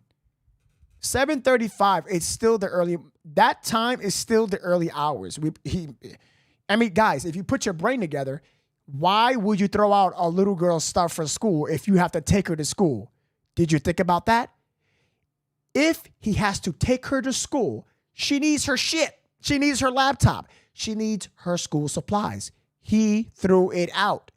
Why would you throw out something that's needed to go to school? Early hours, he must have did something before. We just don't know what guys, that's the biggest hole in this entire case. What did he do before he threw out that stuff? What did he do? And you know what scares me the most? Oh, chat, I just thought of something just now. Listen up, ladies and gentlemen. Listen up. I just thought of something. If he was to do something in the car, whatever camera picked him up around that complex at 8:19, that wasn't that camera. They said 7:35. They saw him throw out something. They picked up the items. That doesn't mean it's homicide. So it could have been a higher probability that it happened in the house, because if it was in a car, they would have picked it up. Ooh. Or if it was drugs, she passed out in the car. I'm looking at these two scenarios. Drugs, possibly in the car. That's the only way that I can think of. That's the only way that I know that this bozo, this jabroni looking, whatever you want to call him, could have done something with drug related, that she worked herself to the car and something happened in the car where she kaput, overdosed or whatever. Or because the camera picked up that 8:10 back at that around the school at 8:19 when he came back. Why that camera didn't pick? No, that camera at. Ooh, but so what was that camera at 8:19 that didn't pick up this timely death that happened in the car? But then the camera would have picked up him carrying the body. Oh, this is tricky. Okay. This is a tricky case, ladies and gentlemen. Very tricky. Very tricky. This is tricky. This is probably the case that I probably dug up the most, like real critical thinking here. This is why I got you guys to be my brain for me, okay? Am I taking phone calls? Literally, I'm taking phone calls in 10 minutes. Get ready. You got the phone number. You guys got the phone number. You guys got the phone number. Text with your name. Let me know if you are executive, member, or just a regular follower. Let me know. I am taking regular followers' phone calls. Don't worry about it. Just executive members and members get priority. I'll call them. I'll call 2 or 3, and I'll get to you guys next, okay? K.A. Pisces says, possible it was mom in the passenger seat. I don't believe, because if the car picked up her body in the car, the camera picked up her body in the car, the camera would have picked up the mother in the passenger seat. You can see it in the car. You see him in the driver's seat. I don't see anything in the passenger seat. I'm going to be honest with you. But that's a good super chat. Appreciate that. State of Florida County digitally appears the affiant Detective Brian Moore, ID 804, a sworn enforcement officer, to wit, a officer for the Kissimmee Police Department, who makes this affidavit and states under oath that affiant has probable cause to believe that certain laws have been violated. Okay, skipping this, and that on between March 20th, can I zoom in more? I can, but you won't. March 20th, 2022 until December 3rd, the defendant, Stephen Michael Stearns, did violate Florida state status and commit offenses of actual battery, possession of material. You know what? I don't want to even read it. It'll look at it. You know what kind of material. CP on the phone. Please do not spell it out for people in the chat. You know what it means. Just use your head. CP means you know what. And don't Google it, because you don't want the feds to be knocking on your door. Your affiant, Detective Brian Moore, ID 804, is a sworn law enforcement employed by the Kissimmee Police Department and employed, said the agency, hold on, The mother advised her, okay, here we go. Your affiant, in the course of his or her official duties, has come to investigate. Here we go, ladies and gentlemen. On February 26, 2024, at approximately 200 hours, a 13-year-old girl reported missing. Okay. The mother advised her daughter's stepfather, Stephen Stearns, picked her up from home and dropped her off at Hunters Creek Middle School. I believe there was a girl on my YouTube channel who was trying to tell me this for so long. Her name is Sam. Sam, are you in the chat? Sam was trying to, I know you were screaming this. YouTube, we just need 125 more likes, YouTube. That's all. That's all we're missing, YouTube.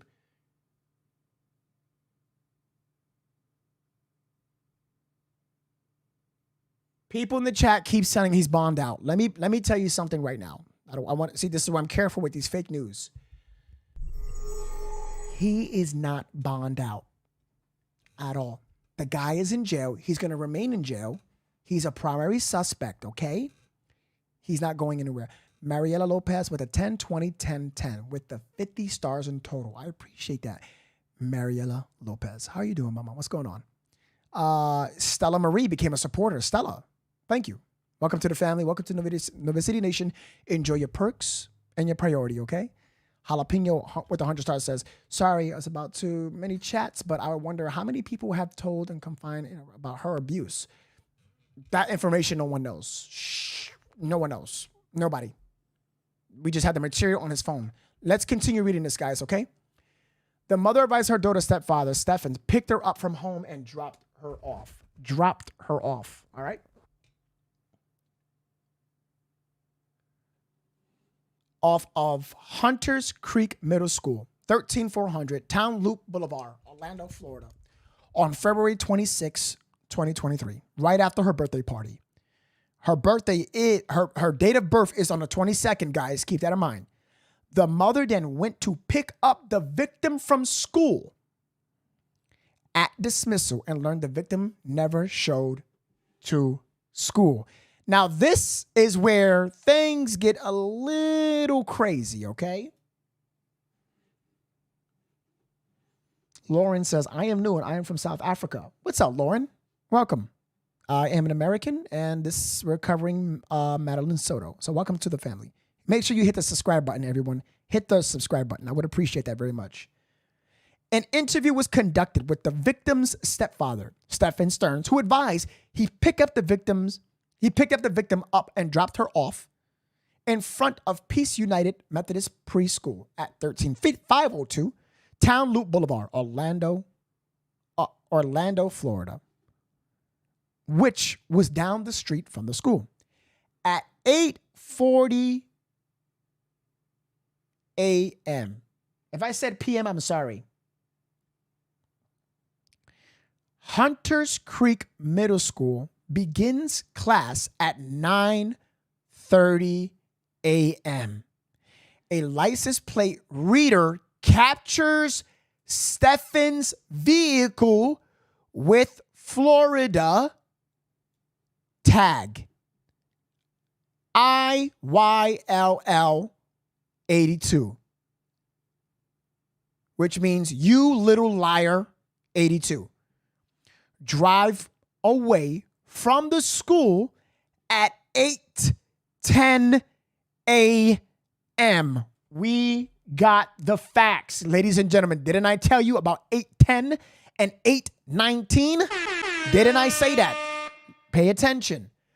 During the interview, we're here. Let me try to get something over here for you. I see the super chats, ladies and gentlemen. If you send super chats, I am going to get to that in just a second. Okay, I got you. Hold on, everybody. Let me actually hold on real quick. Let me download an arrow real quick. I'm gonna download an arrow so you can read along with me, because you're probably wondering, hey Nov, where are you reading at? And I got you right now.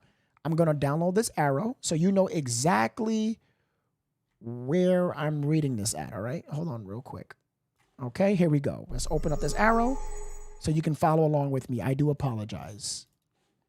I will speak more loud and clearly as well. Okay. All right. Let's take this arrow. Oh, that's not nice. All right, maybe we can do it like this. Oh, this is not good. I'm so sorry, ladies and gentlemen. What if I do it like this? What if I take this arrow, put it here, and take it like this? Okay, that's not good. Okay. Let's just do it like this. This is so bad. I'm sorry, guys. All right. This is so bad. Hold on. Arrow. Okay. All right. Drive away from the school at 8:10 hours. During the interview with Stephen, he provided consent to search his phone. However, he stated had accidentally performed a factory reset on his phone on February 26, 2024. The same day the victim went missing, Stephen provided his phone number to be 407-256-1834. That is his phone number. And okay, now this is where it gets a little graphic. I will use words as top, chest, you know what, up, bottom, back door, you know what. Leah with the 28 stars. I appreciate that very much. I'll get to the super chats, guys, in just a second.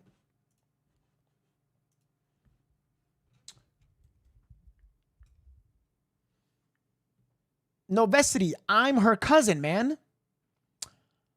Okay. I don't know who you're talking about. You have really grown on me. Ruby Red, thank you so much. I appreciate that. Just trying to get justice.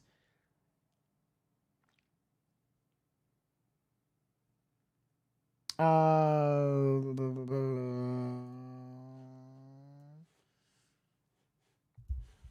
right. Here it is. After an extensive canvas area interviews with the victim's family and friends.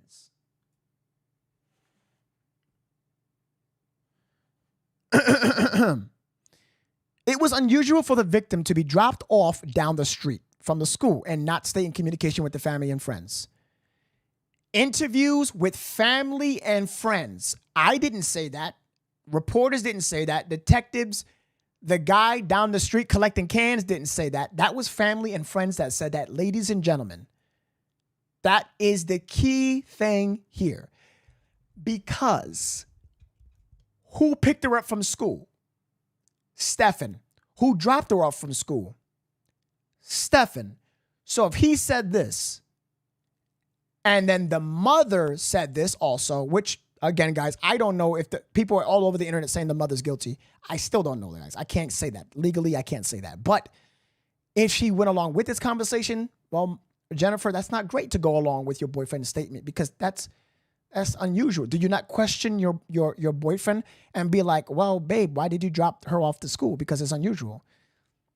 This is a question I hope she answers. Upon reviewing the contents of Stefan's phone, several images and videos were located which depicted a missing juvenile with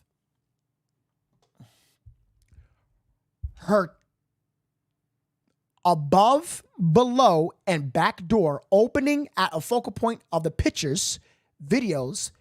There are also pictures and videos depicting the missing juvenile's bottom and top being assaulted by a male organ. As such, the files depicted the performance of you-know-who. Your affiant had probable cause to believe Stefan was in possession of material depicting the performance of you-know-who.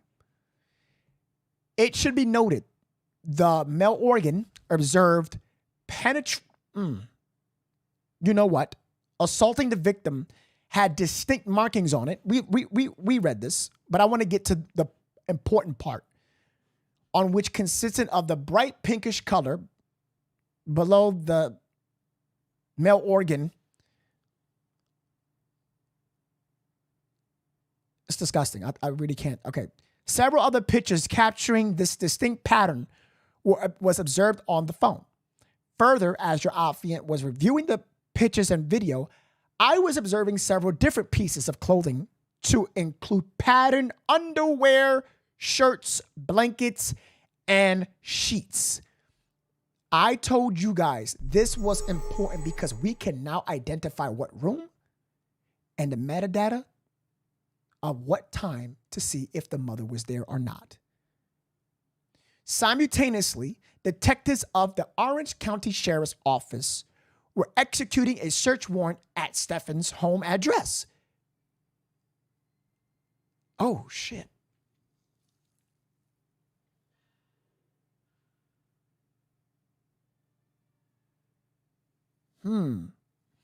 This address is also where the victim and her mother lived. Okay. Oh, okay, never mind. The detectives searching the residence were contacted and confirmed they found the same distinctive clothing both in Stefan's room and the victim's room. There we go, ladies and gentlemen. There you go. That is the key element right there. So he decided to take the individual to his room and her room. So he did these disgusting acts. He went to her room and it was his room. It did not state, it did say Stefan's room. Stefan's room. That could indicate the mother as well, but also his room because they were separated. Interesting. Based on the totality of circumstances, your affiant has probable cause to believe Stefan committed, battery, familiar custodial authority on the victim. And we know who the victim is. It is, and sadly, it is the 13-year-old girl, Madeline Soto. I will be taking phone calls at this time. Christina with the foul wow. She says, I knew this is not much. I know this is not much, but it's just a little something to show that I appreciate you. Oh, no. You don't need to say that. Thank you so much. Christina Pagan. Thank you for that. I appreciate that so much. That means a lot to me. Thank you, Christina. Lachelle with 100 stars. Thank you so much. I appreciate that. Mom and PA with the 5 super chat says, he has been released in bail. $8,000 bail he got. He is on the streets tonight on YouTube News.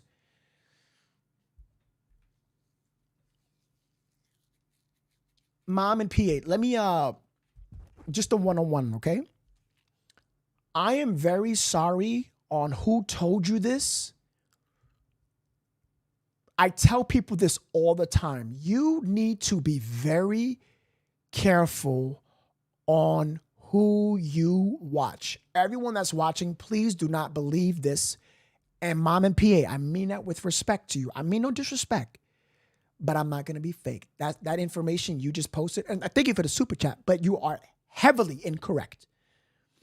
You are wrong, 100%. I don't know what YouTuber, what podcaster, what news, what dog, what animal, what alien, what ant on the floor told you this information, but it is wrong. Very incorrect. Please be careful what podcaster, what news, whoever you heard that from. If you heard that in a spirit box or spirit boxes, listen, man. I told people pick and choose your podcasters, choose wisely, be very careful. That's all I'm going to say on that note, all right? Very sorry about that. I'm sorry for whoever fed you this incorrect information. But from the bottom of my heart, I bless you, and I hope you disconnect and stop associating yourself with individuals who is telling you this. YouTube News, never heard of it. The person named Nawa in chat is claiming they are Jennifer Soto's cousin. Well, if you are Jennifer Soto's cousin, I would love to connect with you, and hopefully we can talk on the phone. There are a lot of people all over the internet saying that that your cousin, Jennifer Soto, has so many red flags. She's lying. They're claiming that she is in association with Steffens. If I can get a phone call with you, it probably just takes like just 10 minutes. If you would like a phone call, let me know right now in the chat and we can talk right now, live. I'm very transparent. I'm real as hell. I give you the facts and news, and I'm open-minded. I'm a very open-minded individual. So please, feel free to text the number that's there and tell me, oh, by the way, I'm full. Everything is confidential, but on live, we can speak, but I will not give out any information of yours, your name, your identity, your phone number. It's safe with me, 100%. All right, let's see here.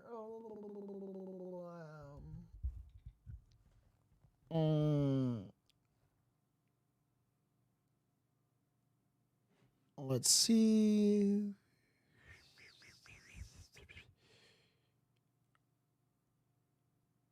She's trying to call. I need you to text. If you want a call, I need you to text. Like text the number and say who you are. That needs to happen. That's what needs to happen right now.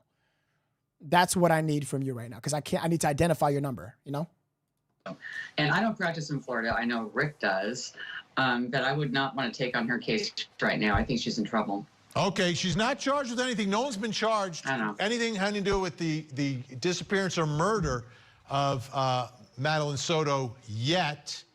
The boyfriend, Rick, has been charged for sexual abuse based upon what they found on his cell phone that he accidentally did a factory reset on the day of the disappearance.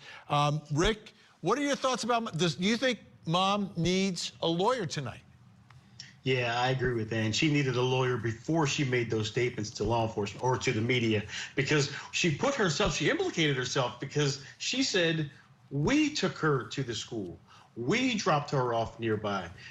The boyfriend said something, he said I. So somehow she put herself in the mix. And because of that statement, and believe me, I'm sure they're going to continue digging for more evidence. I think she is definitely implicated, and she needed a lawyer yesterday.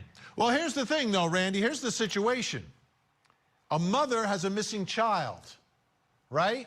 Generally, you want to be in the news. You want your child found. You want to make as much noise as possible, shine the light on it. Please, have you seen my child? Have you seen my child? And your first inclination wouldn't be to call, you know, Rick King. Rick, my child's missing. Should I tell anyone about it? And Rick's going to say, well, you know, there's going to be some follow-up there. What are your thoughts tonight, Randy, though? Should she be hiring an attorney, even though no one's been charged, she hasn't been arrested, she hasn't been named as a suspect? Newsflash, Vinny. Innocent people hire lawyers all the time, right? And innocent people that don't want to go to jail should hire lawyers even more than guilty people should hire lawyers. So there's nothing wrong with hiring a lawyer, and there should be people around her telling her, you need to have a lawyer. You know, everyone knows family members are the ones that are going to be looked at first. You were the ones that were closest to her, the most information. She should have had a lawyer, like my fellow guests, like Susan and Rick said.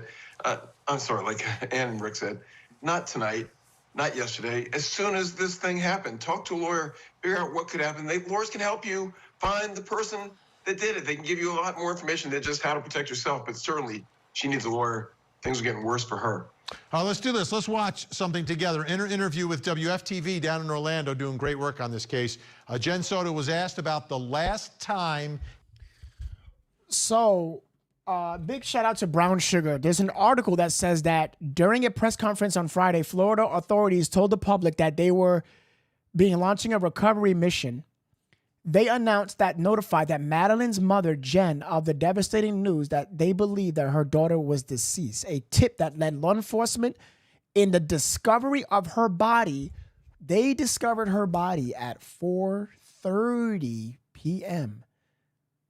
So she was actually discovered close to the evening time. They discovered, and then the image, there is the image that's going over the internet in a secret way. I will not be posting that image at all. Juanita says, no, I just wanted to say how much I love you and love watching you always. Juanita, I love you too. Let me not do the Stephen Stearns and not cry my fake tears. I love you too, Juanita. I appreciate that very much. Thank you. Thank you for that super chat, by the way. Rachel with the 1999. She says, too many conflicting statements. They saw his car in a video at 8:10. I saw the mother's statement and I said, she is guilty. She has no emotions, mother. What mother does this automatically. Was at a basket case. My daughter went missing. Was as a basket case. Listen, Rachel, you're right. This is very conflicting, and I understand that the time may be conflicting, guys, but I did show the times as best as I can with the driving in and everything. It matches when the law enforcement displayed those times, told us these times, but it doesn't make sense when it came to Jen's time and his time. It doesn't make sense. It is conflicting.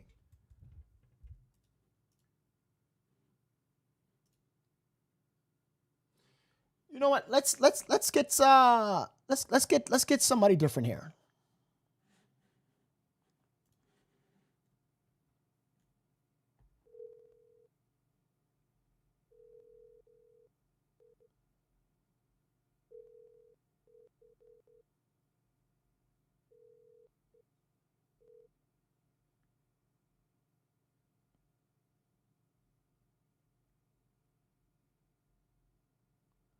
Okay, we got a person that's not picking up the phone.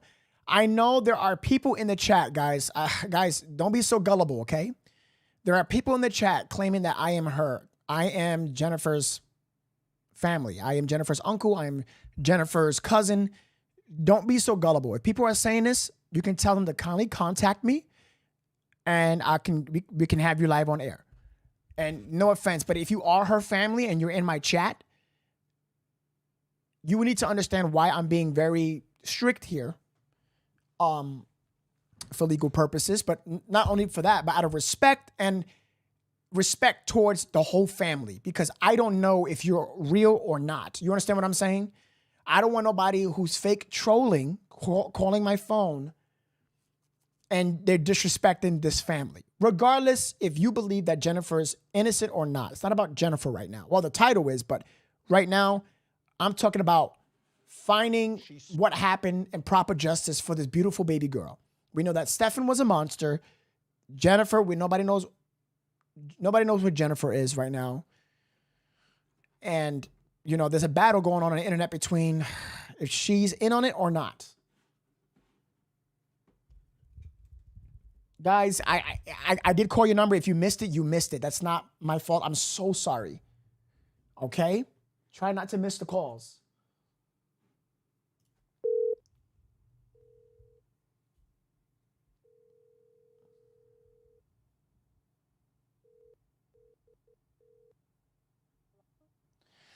Hey, how you going? LMJR, how you doing? My name is Noah. Thank you for contacting Novesity. How are you? Hi, I'm good. It's good to hear your voice again. Don't be shy now. Are you all right?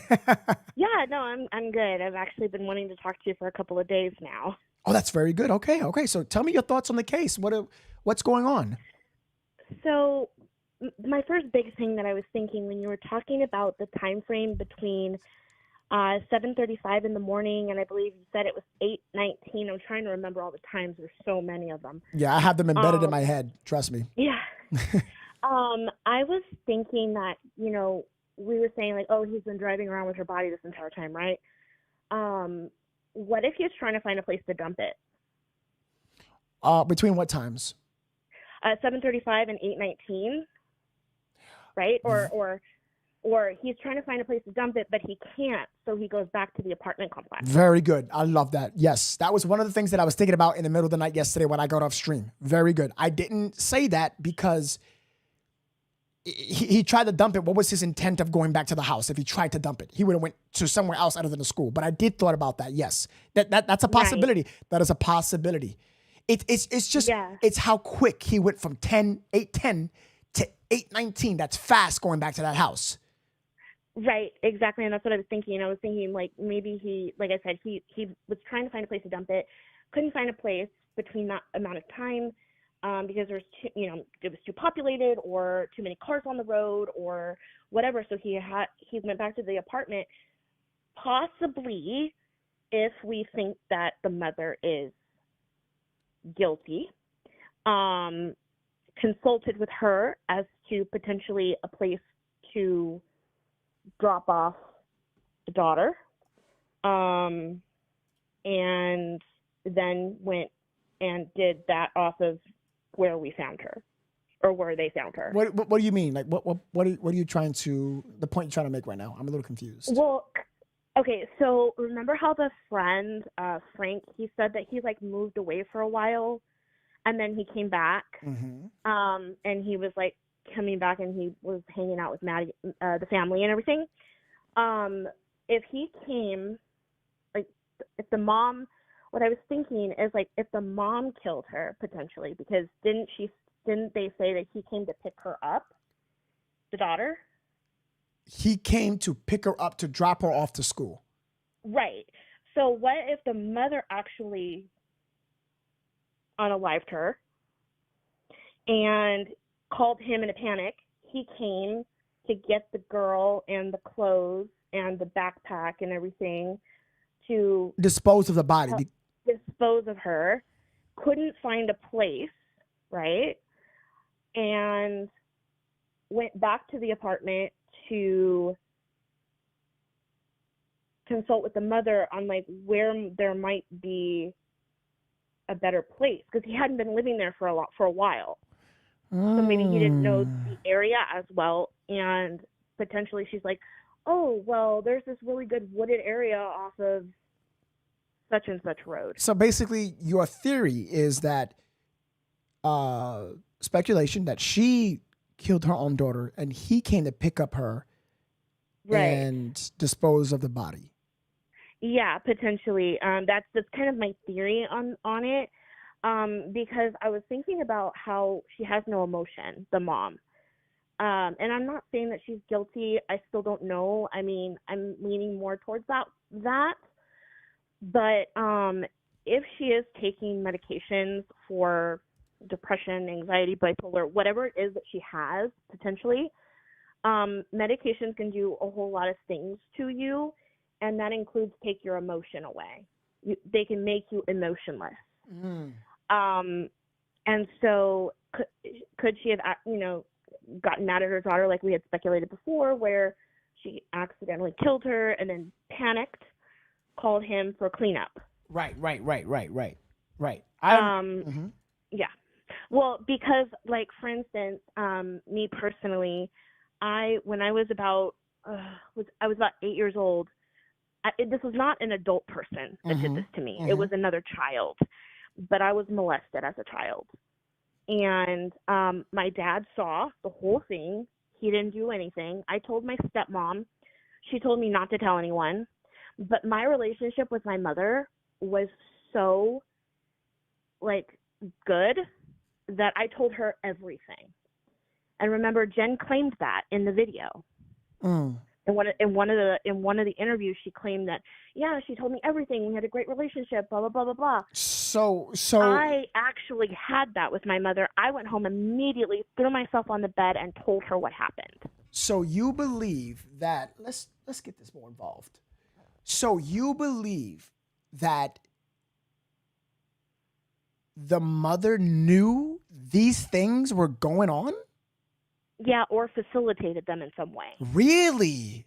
Yeah, because my father, like I said, and no fault to my father or anything, because him and I have a much better relationship now than we did back then. But he peeked over the fence and saw the entire thing happen. And then while I was taking a bath that night, I told my stepmother, who was literally the wicked stepmother, and she told me not to say anything and all of that. And then when I went home, my mother's relationship and mine was so good that I just told her everything. And my mom literally flew off the handle and almost murdered my father because she was so pissed off. Wait a minute. Your father saw you being, you know what, Yes. and didn't say, a father? A father? Time out. Let me get this straight. Hold on. Let's back up. And yes. I kind of want to stick around this case. No offense to your case. But no. You're a man, like a man saw, which is your father, saw you getting emmed. Yep. And trust me, I didn't know obviously I was 8 years old, right? So in my brain, I didn't understand until I was much older. And so I continued to, like, love him like a father. He's my father, right? But when I got older and I realized what he did, I didn't speak to him until I was 18. And what did he say? Give me a very, very quick summary. What did he say? You confronted him, and what happened? I confronted him. He cried. I cried. He said he was sorry for everything that happened. He admitted it. Yes. Okay, I'm going to say something, and I mean, listen, I know you're cool with your daddy, your pops, but he's a coward. Yeah. He's a coward. Oh, 100%. He's a coward. He's a coward. I can forget, because I'm a Christian, woman and everything, I can forgive him. I don't know how you can do that. I don't know how. It doesn't mean that I can. It doesn't mean that I can forget. I don't know how you can do it. I'm so sorry. I'm an eye for an eye type of guy. I'm sorry. I get you're Christian and stuff. That's fine, and bless you. But let me tell you something. You have to live in that body in which God gave you. You're a Christian, right? Yeah. You have to live in that body in which it got violated for the rest of your life. Things that like that don't just disappear. You understand me? Do you understand me? Yeah. No, 100%. And in no way, 100%. I'm disrespecting your religion, your body. I'm 100% for it. But your father could have saved you. A father's a superhero to a daughter. A father is that temple. He's the guardian. He's on the top of the pyramid. He is God, then father. He is the one that shelters you, protects you, provides for you. This is your father. Which he didn't do any of those things either. Jesus, chicken strips. I don't believe this. Yeah, so I don't really talk to him much anymore. Occasionally, if I'm, like, mad at mom or whatever, I'll, like, call him just because, who else do I have to talk to? I don't really have anyone anymore. My grandparents have passed away, and, I don't really have any friends, and I'm living in a completely different place now. So it's just one of those things that I call him every once in a great while. He doesn't even call me. he doesn't text me on my birthday and say, happy birthday, nothing. So, I just kind of let it go. I kind of think of him as like over here and like we're acquaintances, if you will. Okay. Kind of a thing. So as I've gotten older, I've realized our relationship is a certain way. But what I'm saying back to this case is the fact that happened. I couldn't go to him, obviously. I couldn't go to my stepmother, who was literally the wicked stepmother.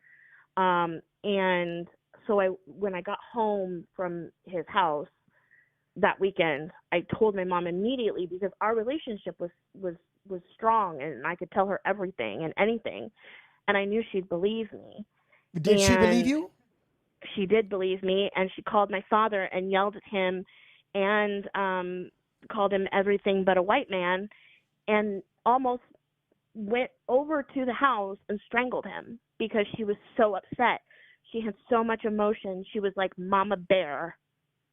And I just don't see that in this case. If she says she has that kind of a relationship with her daughter, why in the world is she not more angry?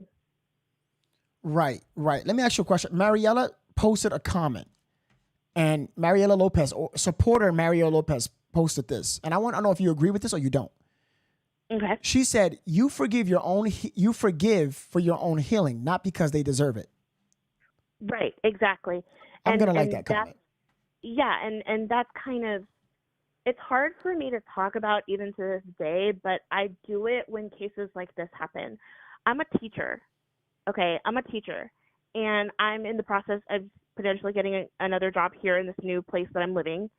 And so this case kind of hit a little bit more to home for me because, I am a teacher.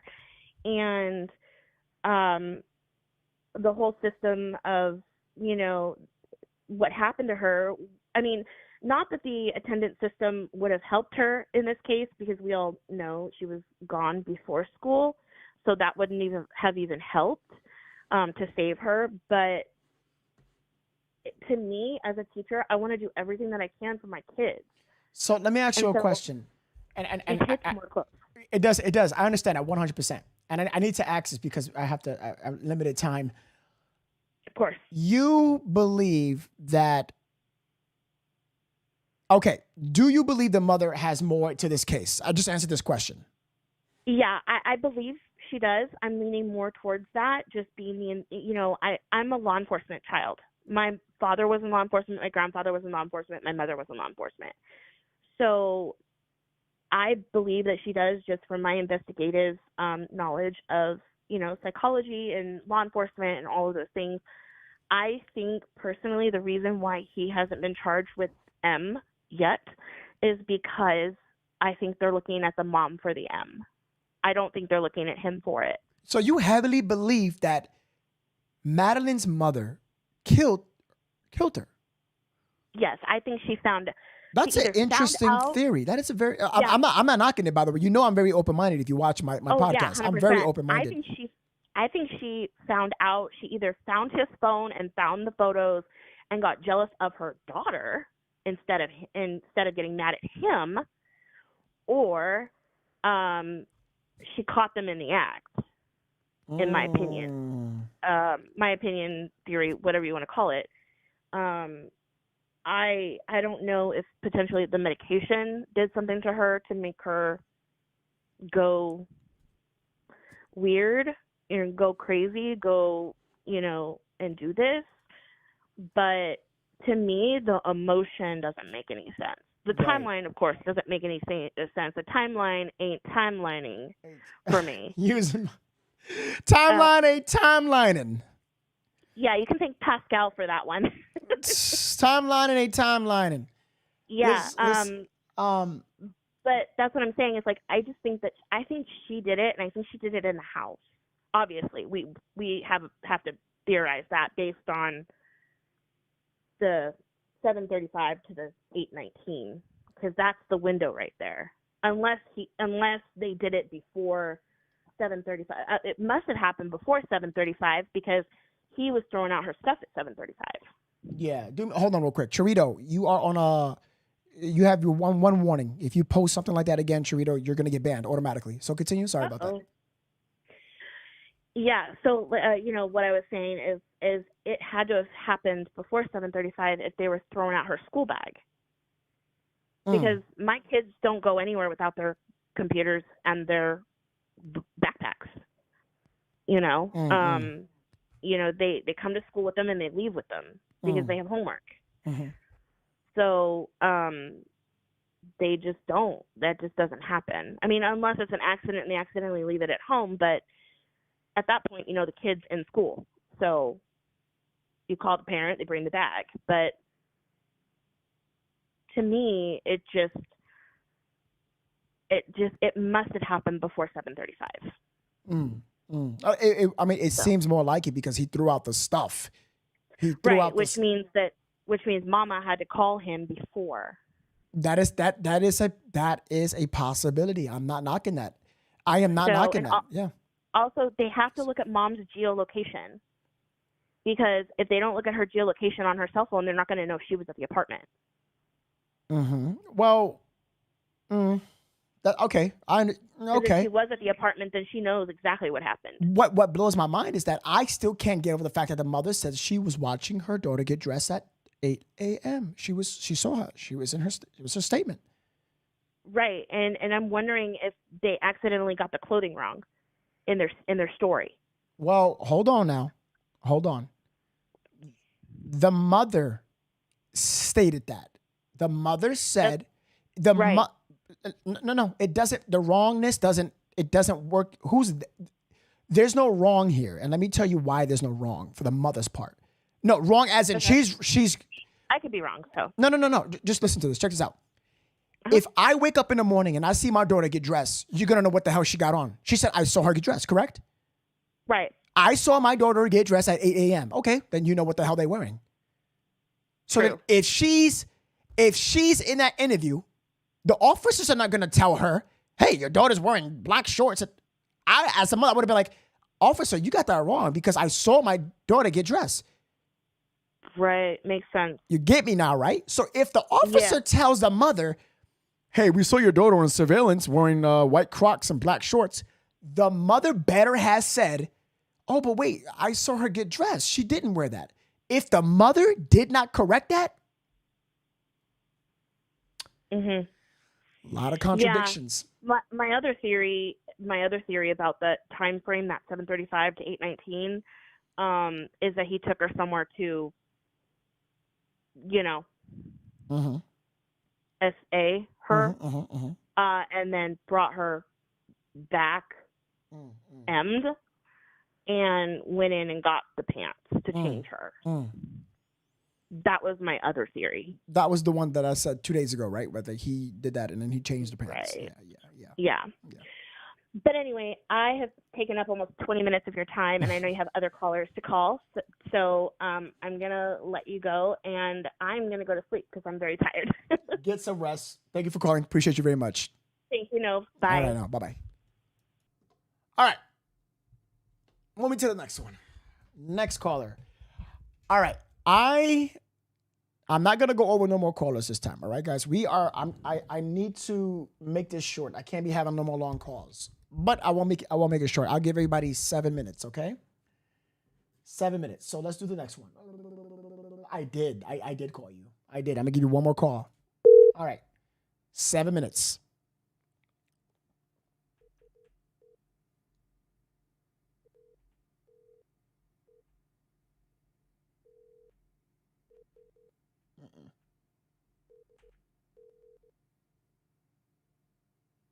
All right. Sorry. Ending at 5423. I am no longer calling, bro. Sorry. So sorry about that. I got a lot of numbers here that's texting me that you want me to call, but you didn't leave your name. You didn't. I don't know. You know what I'm saying? You have to. If you want me to call you, just drop a fake name. That's no problem. But I need to know so I can announce you. You know, if you're a member, if you have priority, if you're a member, I call you immediately. You got to let me know in the text, okay? I would appreciate that very much. It is confirmed Mom didn't attend funeral. Mom did not attend funeral. Well, chat, I'm going to be honest here. Mom probably didn't attend funeral because she's probably getting death threats. People are going crazy on her. Probably why she deleted her Facebook. You know what I'm saying? It doesn't look good for her in a situation where if she attend, I get it. Mothers are going to be like, I don't care. I would have showed up for my daughter's funeral. Ain't nobody going to stop me. That's my daughter. Or the vigil, that's my daughter's vigil. I'm popping off. That's mine. That's my baby. And I get you. You probably acting crazy, going, no, I'm going to go. No, that's my daughter. I miss her. I get that. But and you need to think it in another perspective. If she goes, people are going to question her. You understand what I'm saying? So you gotta remember that. You gotta remember that. I got a member here. I'm gonna call this member. I know I got like so many text messages now, but this is a member, so give me a second. Hello? Deanna, hi, this is No from Novesity. How are we doing? Hey, good. How you doing? Doing so good. Letting you know that I have 7 minutes to talk per person. And okay, so I'll tell do me. it real quick. So this is a different theory. It's throwing it off a little bit. That's perfectly fine. What happened if, just put this in your mind, open your mind on this situation. She goes to the birthday party. She comes home. She talks to Mom, and Stefan's there. Mom allows Stefan to have his way. The child, which is at the age that is very high suicidal rate at that age group. She feels betrayed. She commits suicide. They find her unalive, and they panicked. He throws the book bags. They're panicking. They don't know what to do because of what he did. And he's telling her, I will tell them that you allowed it. So she's being quiet. So she stayed, so that's why they're working together. And he goes to try to take her and leave her at the school, but there's too much going on. He couldn't do that. So he left, came back home, gets in the apartment, asks her, what should we do? Can't drop her off at the school. And then that's when they decided to drop her off over there. At 13, that's a high suicidal rate among teens all over the world right now. It is just way up there, especially that she's being abused for so many years. That could lead up to her doing the suicide, and then they just completely panicked. And he knows that his DNA's on her, and they just want to get away from the situation as far as they can. And, and they have it on each other, and that's why they're protecting each other, because he's like, I will tell them that you allowed it. If you say anything, that she's not going to say anything because, he's got stuff and he's been doing the, you know what I mean? Okay. That's another way of thinking of a theory. And the looking at the car, we do not know where the video was taken. When he loaded her up in the car, it could have been in a different area where the camera wasn't. When he came back, that's where they saw him on the camera. So it could have been two different areas. Yes, that's what I was saying, because if I'm going to add on to that, it could have, because if that's the case, the police would have evidence of him moving a corpse. Get what I'm saying? Mm-hmm. Yeah, if they physically saw him getting it or, putting her in the car. But I think she was already, and I think he had his way that night. She got some pills because Mom has medication. He has medication. She probably, went and did the suicide, and they woke up and they panicked. And they didn't know what to do. If that's the case, I think they handled this very poorly, because you just made charges for you. You made yourself look like you are culpable. Like, I would have never done that. If my child, God forbid, if my child committed, I would have called the cops. Yeah, but if she allowed him to have his way with her, especially that night, how is she going to call? she's going to be in panic mode because he's got this blackmailing on her. Do you understand what I mean? So she's going to be quiet, and she's going to go along with whatever he says because he's got that against her. Do you see where I'm going at? That's why she's being very quiet, and her statements are way off. Now, when I was a child, at my elementary school, I remember that a little girl was killed by her stepfather, too. And he dumped her at the school property and tried to, throw the cops off by saying somebody at the school did it. So I'm wondering if that's what he was going to do, too. Stefan. That's deep. That's really deep. That's crazy.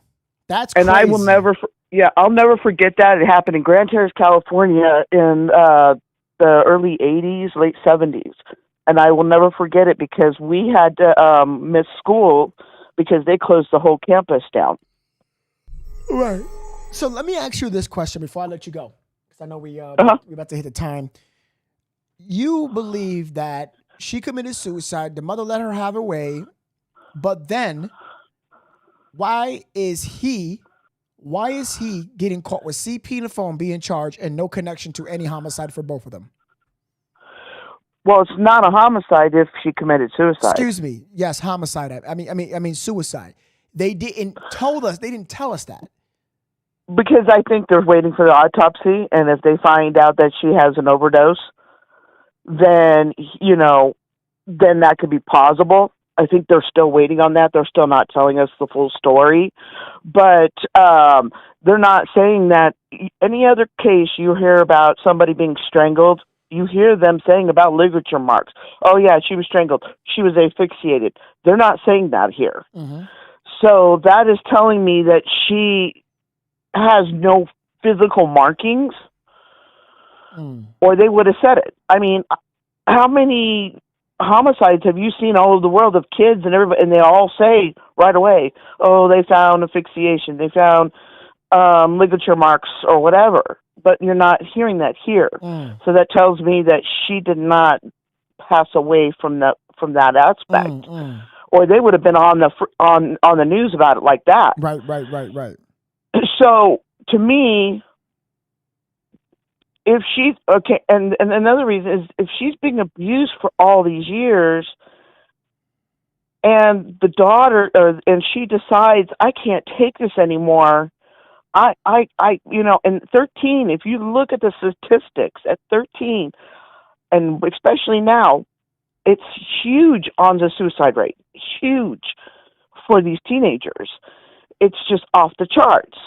And she could easily have done that, and they panicked because DNA, and that's why he cleared off his phone, and they were trying to get her as far away from them as possible and trying to get away from, try to keep the police from looking at them.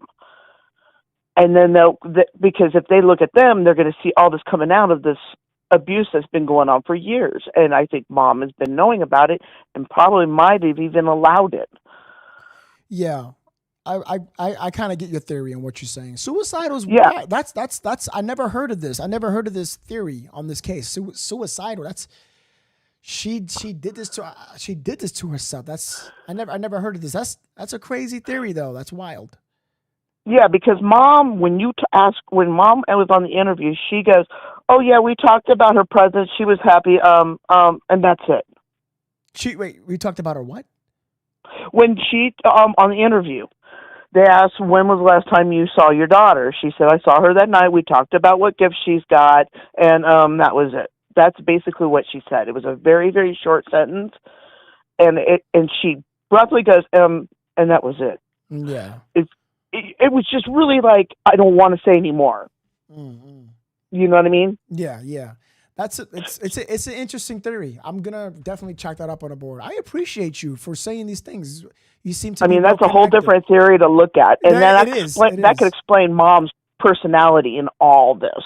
And he's got something on her where she's allowed it, and now she can't say anything because now she's going to be implemented, so she's going to go with whatever he says. Thank you so much for this theory, this scenario. I really do appreciate you. All right, I'll let you go. Probably my 7 minutes up. You have a great night. You and too I will now. get back on the podcast and watch you. Gotcha. Thank you so much now. Bye-bye. Bye. Bye-bye. That was different. That was different. Different.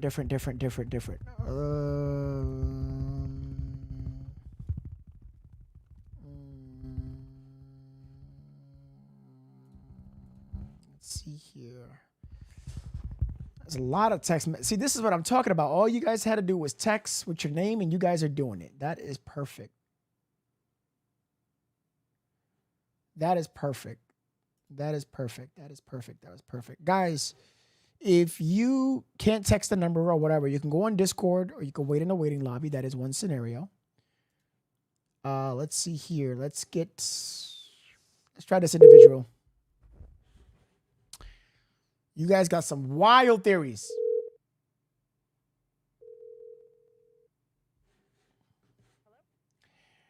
Hey, Whitney, this is No from Novesity. How are you? Hi, I'm great. How are you doing? I'm doing absolutely fantastic. Thank you so much for participating and calling and wanting to get involved with the case. What are your thoughts? Yeah, so on some of the photos that were being shown of her, you could tell that she was a pretty petite girl, but her stomach area was a little distended. So my theory and a couple of the other members were thinking that it's a possibility, since she was being assaulted since age 11, that maybe she found herself pregnant.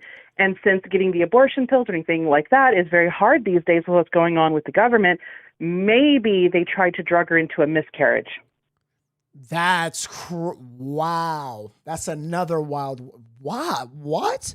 Wait, I heard this before where people believe that she was pregnant. Everybody keeps saying this. Yeah, and if I believe on the news they were saying it started at around age 11, so maybe she wasn't going through, her womanly cycle, and they thought everything was safe, and then she just popped up pregnant, and maybe the school or her friends were finding out, so they panicked, and she ended up, she could have been drugged. They could have used if the mother is on any kind of medication, it could have been the mother's medication, especially since no one has said if she's had any asphyxiation marks, any stab wounds. It seems like maybe there would be a toxicology aspect to it. Right. So you believe that she must have been pregnant and then they tried to, save him and do it their path on trying to abort the baby, and then they end up unaliving her, correct? Correct. And if that wasn't the case, then if the mother is on it, maybe she confided in her mom and her mom was in a rage and shamed her and ended up hurting her. Damn, that's I'm not going to knock that theory down though, because she seems like she wants a man and, she would do anything for him. She was the one consoling him and that's not his child. That's wild. So, exactly. And if you remember, Frank, who you had on before, was saying that they had been broken up for a long time. So all of a sudden the guy pops up months later and he's suddenly the stepdad and the father figure in the life. Yeah. And then he only wanted to see, well, not only, but he would want to see Maddie. So that kind of, exactly. I could kind of understand that. Pregnancy is wild. Thank you so much. You got straight to the point.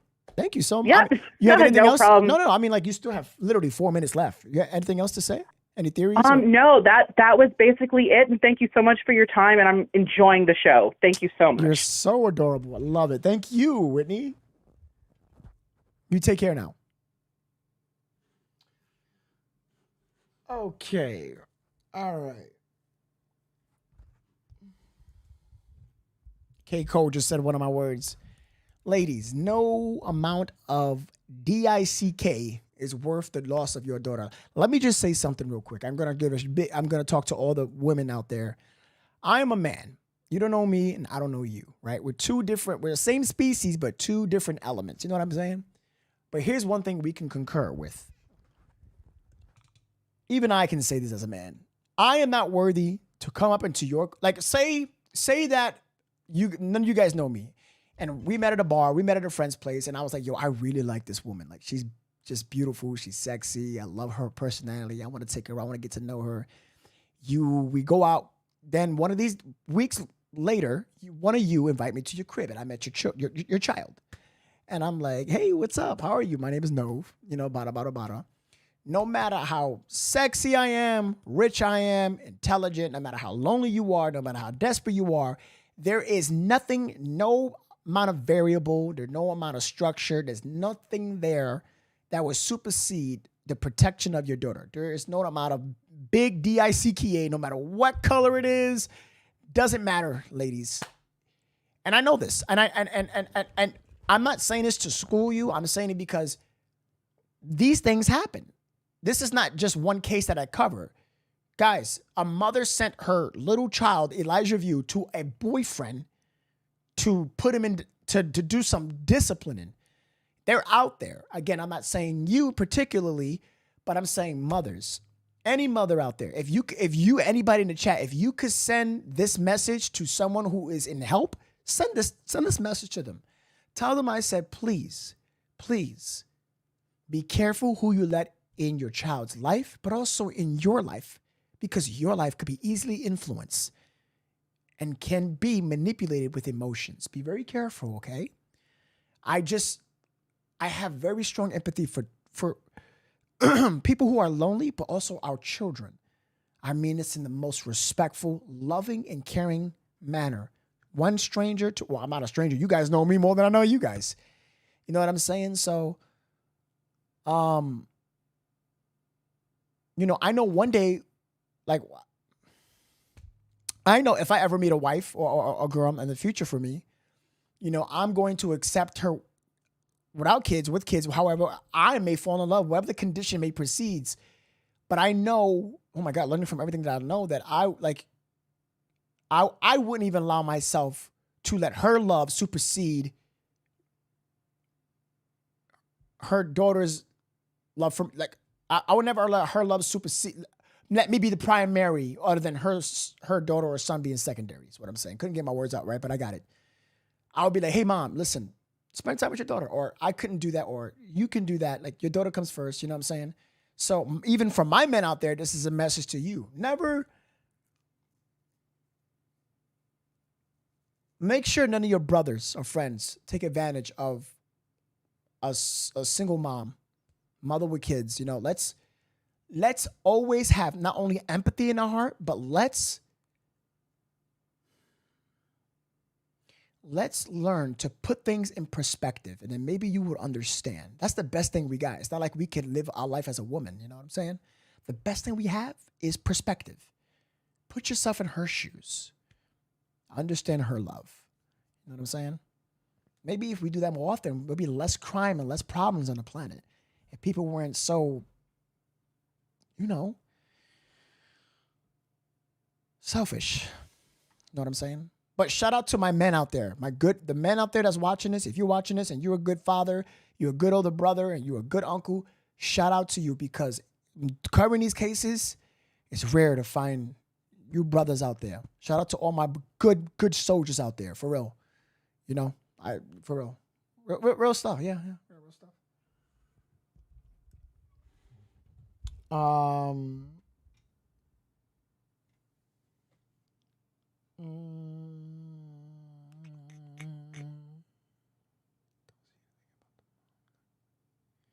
I don't see anything about the mom going to the funeral. That's a very good statement. Everybody's saying that. I have yet to get a confirmation on that.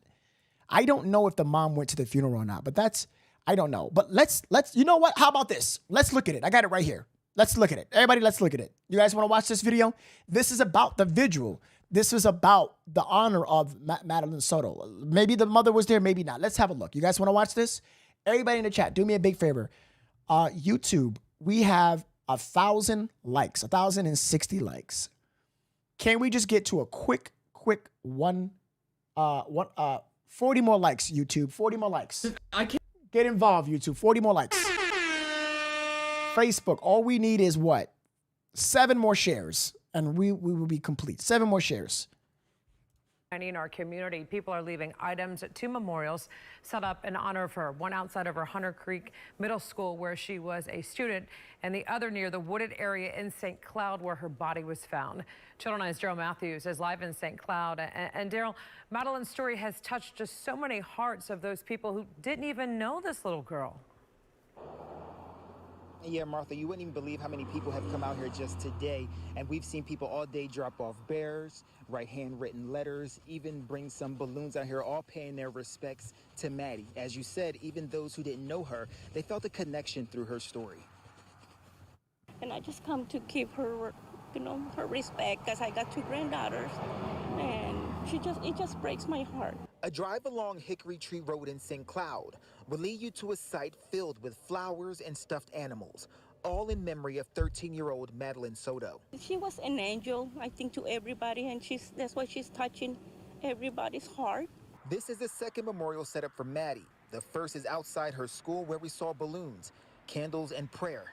The Orange County School District says in part, counselors have been available at Hunters Creek Middle School since the disappearance of Madeline and will continue to as long as needed. Both memorials come after the teen's body was discovered Friday in a wooded area. Now just feet away from that site, a handwritten note reads, "Spread your wings and fly and rest easy." It touched my heart. See, I'm very close to my kids, so I don't want my kids to ever go through this either.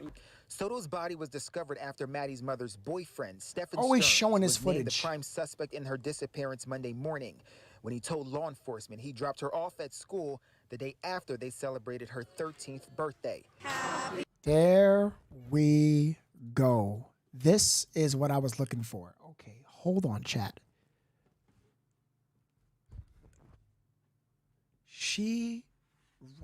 You're looking, everybody. This breaks me so much. You are looking at literally her final moments. Not over exaggerating, not being dramatic, not lying to you. This is literally what they found at her on her. This is her final moments. This is the recent of what she is, a princess. Look at her. 13th birthday, beautiful. They went all out. Now, if we study this, we can hear. After they celebrated her 13th birthday. Happy birthday to you. What the hell happened on this day where she is, it's your birthday.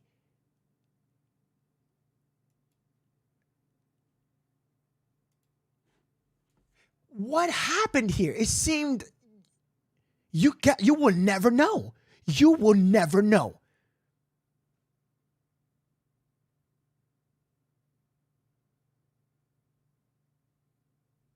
I don't understand this. Her 13th birthday. Happy birthday. Wait a minute. Birthday to you. Was he at this birthday party? Because didn't she call him to go pick her up at the house?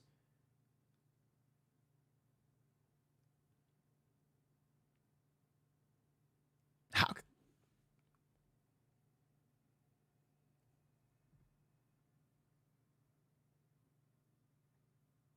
Wait a minute. Chat. The mother called Stefan to pick her up and take her to school.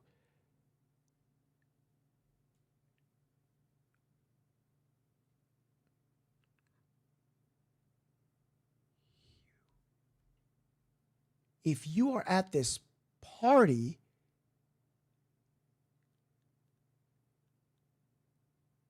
you went back home, but who watched her?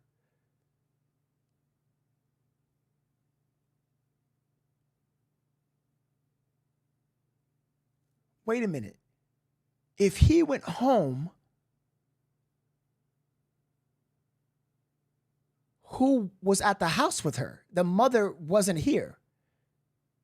What the hell? Wait a minute. Whose house is this? Is this possibly her sister, grandmother's house?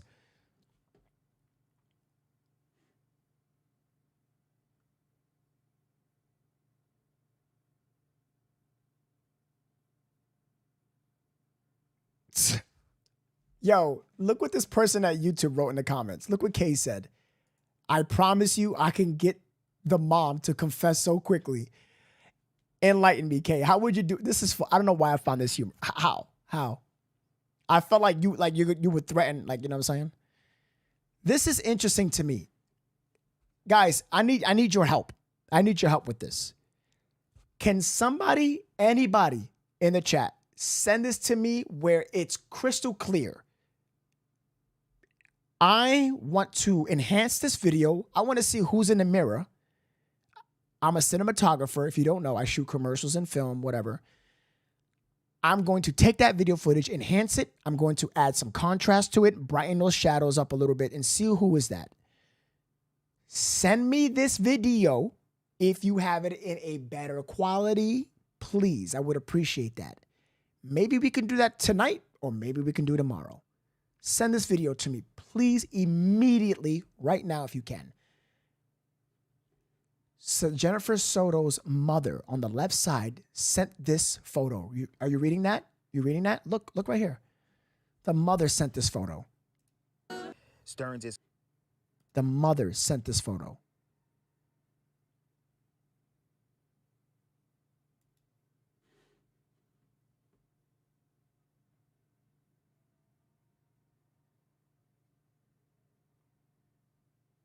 This is interesting. This is interesting. I swear to God, I'm going to do everything in my power to better understand what the f happened this night. If this is the last time that we're seeing her, people seen her, you mean to tell me whatever that was done here, right after 7:35, you dumped this girl's stuff before you DK took her to school? If this is the grandmother's house, who took her home? Why wasn't Stefan with her? Or did she spend a night in the grandmother's house? These are questions that nobody is asking. I would have said to the Grandma, did you take her home? It blows my mind when it comes to these cases why reporters, give me your job. I'll be reporting because I'll ask the right questions. I'll say, Grandma. Nobody asked that question during the interview. Dez in the chat translated it for me, and I showed you guys the interview. Literally, I would have said, Grandma, you were there that night. This is your home. Who took her home? That would fill a whole gap. Well, Stefan took her home. Stefan took her home? So then he would be the last one with her because the mother didn't make it to the birthday party. This is what I'm talking about. This is what I'm talking about. I need to enhance this video.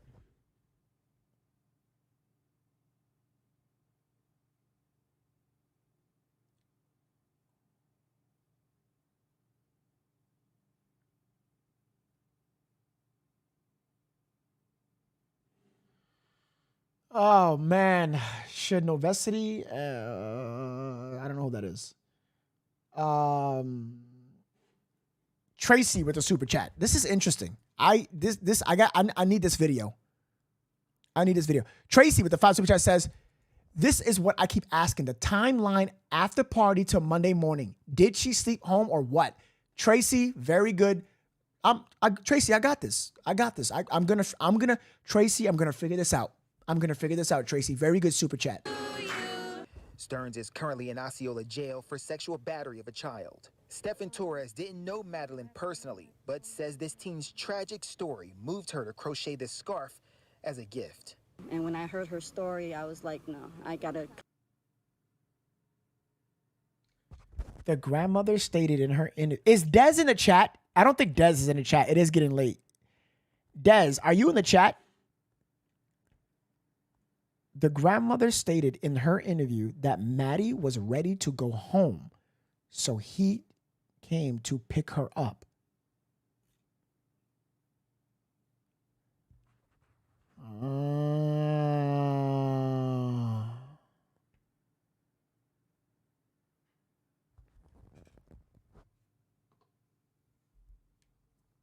So he took her home.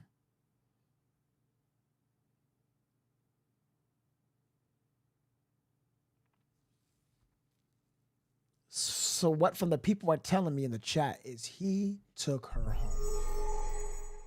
This man took her home.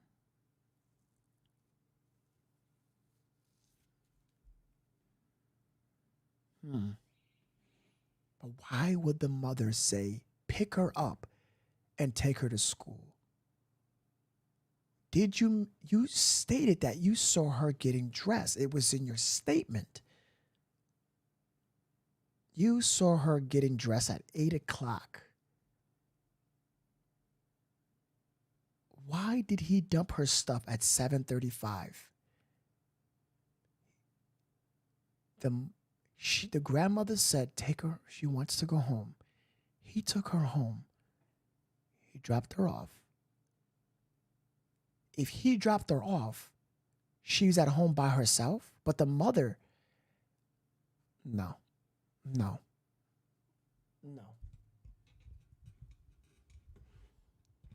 Des, you're there? Oh, you're here? She's like, I am here.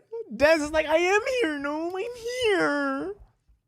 Des, in the interview, did the grandmother said that Stefan picked her up? Chat, I'm going over your toes. I just got to get the facts, okay? I got to make sure that that's what the grandma said in the interview. I'm not saying I don't believe you, but I want to hear it from the source. That's all. If you remember, Des, if you remember, just be honest and let me know. If you don't remember, let me know, okay?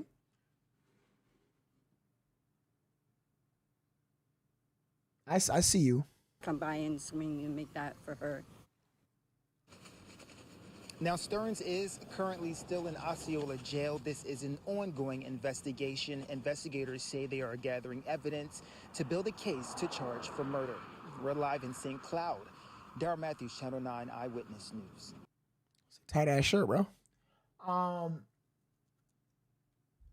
Yes, mom didn't work midnight, Nove.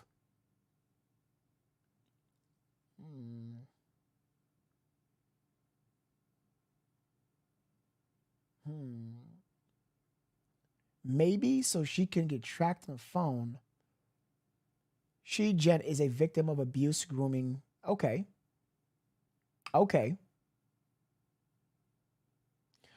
Des is not answering the question because I think she's gonna go over it. I think so. Okay. Play the clip with the grandma talking. I cannot play that clip for a reason. I can, but whoever played it on YouTube, they're getting in trouble for it in a way because it's called Univision. They put in claims on people's videos. Can't do that. I can't do that. But I could just have somebody watch it and translate it for me. Whoever speaks Spanish. Des did it for me.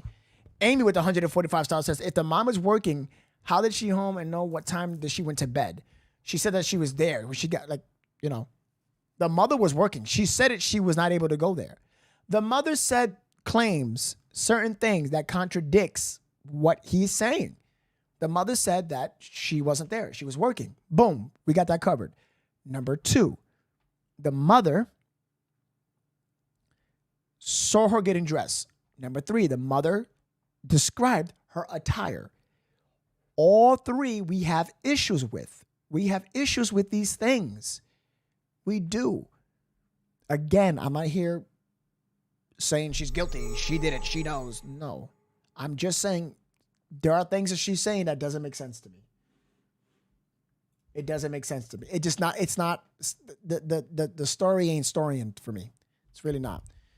I'm a hunter. I will help. Enlist me. I just found you 5 minutes ago. Says Melissa Smith. Well, Melissa, welcome to the Novesity Nation. We appreciate you. Thank you for the super chat. I appreciate you. My name is Nove. If you're brand new, I would appreciate you to hit the like and subscribe button. Also, I am a true crime podcaster, but I'm different from other podcasters. I get the details. I dive in deep. I get involved. All right, we find the facts. That's what we do here. No bullshit. First question is if I can have your first, your last name, and spell them both out for me. Okay. Jennifer Soto, JENNIFER SOTO. Mother. Jennifer, tell me how you feeling right now. I feel like I can't breathe. All I keep thinking about is, where is she? Is she safe? Is she okay? But we're all a wreck. My entire family is a mess. Right, but Des, did the grandmother stated that she picked up? Did the grandmother stated that did Stefan pick her up to take her home? Anything in that fashion of taking, anything to do around her birthday? Did Stefan do anything with her birthday? With her birthday?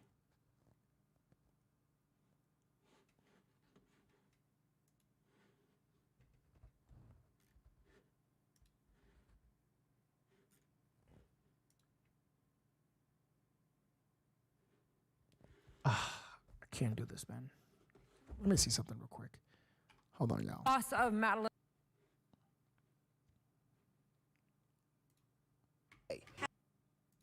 Celebrated her 13th birthday.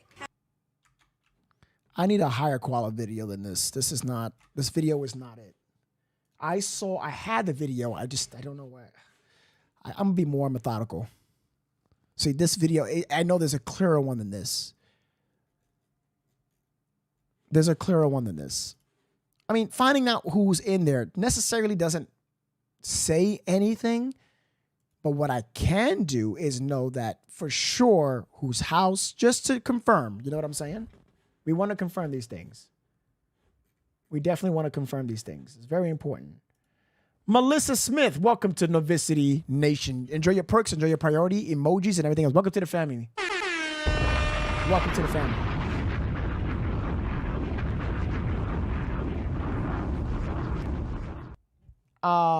Let's see here. Nicole Holder. What's up, Mama? What's up, Nicole Holder?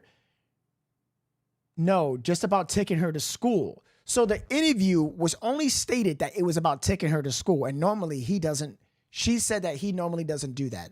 That's what the grandma was talking about. That's what the grandma was talking about. That's what the grandma was talking about. But why didn't she say these things also? You should also say, hey, normally he didn't take it to school, but I told him to take it to school. Can't see specific faces, but they've looked. I'm just waiting to hear anything else from them. Is this normal behavior? Not at all. To just not show up or call or text or anything? Not at all, no. Oh, grandma mentioned only 2 friends from her school attended and family, but did not mention Stefan. Interesting. From time to time, she will leave her cell phone at home accidentally, and that's actually what happened yesterday. She left her phone at home. She went to school. But that happens from time to time. She's got ADHD. Send it again, K. Cole. She's very forgetful. So yeah, there's no way to track her right now because the detectives now have her phone. But this isn't normal behavior now. What was the last thing, I guess, the conversation that you two had, you and your daughter? We spoke about her birthday party. She had a birthday party on Sunday. She had a great time. I couldn't make it because I was working, but she had an amazing time. She was so happy with all her gifts. I told her good night, and yeah, that was it. I wasn't the one who took her to school in the morning. That was my partner. You see what I'm saying? I wasn't there in her party, but I told her good night.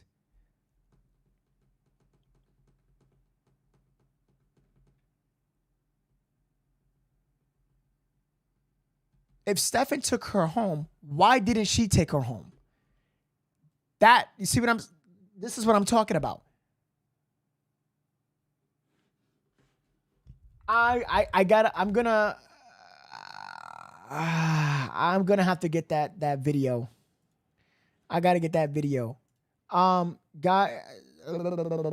somebody sent this to me. Look at this chat. I dropped her off. Everything looked fine when I drove away, and that was the last time we saw her, Stearns told reporters.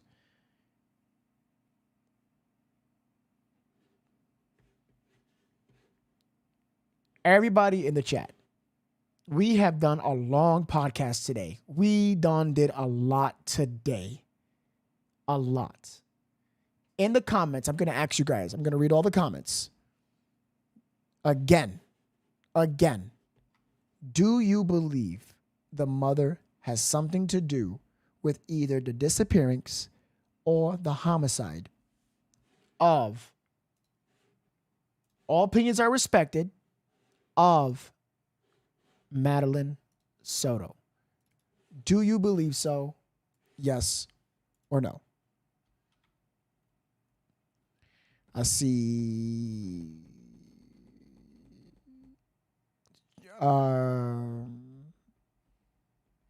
both. Jordan White at Facebook says both. Pamela at Facebook says yeah, both. Lori, Glow, Yvette, Nanan, Janet, Erica, Dina, Tammy, Michelle, Priscilla Phillips, Ann. Ann says without a doubt. Oh my God, YouTube is wild. Yeah, nah. Yeah, nah. You still saying no. It's respected, guys. If somebody says no, they you know, it's respected. Give them respect. You know, we accept all. We accept all. We accept all. Queen Libra says, I don't know. You guys are incredible. You guys are incredible. Before we come to a conclusion, oh my God, guys, we are how much away? 25 more subs. 25. We hit 1,000 subscribers every day. Yesterday we was at 21. No, yesterday was at 22. Today, can we finish at 23? You guys are incredible. Thank you, YouTube. Facebook, you are amazing, Facebook. I love you guys at Facebook. Thank you so much. We are dual streaming. Hit the subscribe button. I would appreciate it very much. Even if you just came in or you left, whatever device you're on, hit the subscribe button. Most importantly, hit the bell notification. That is the secret on YouTube. That is the secret. Even on Facebook, you had to hit favorites. Definitely, I would appreciate that very much. But I think that we did a lot today. We read the affidavit again. We reviewed the footage. We heard what this lady said. We heard what she said. Yeah. 13. She's 13 years old. Yes. 13. Madeline. But the one thing that bugs me out of all this is I will never forget. She said what she was wearing. Guys, that is very important. I just subscribed. Lindsay, thank you so much.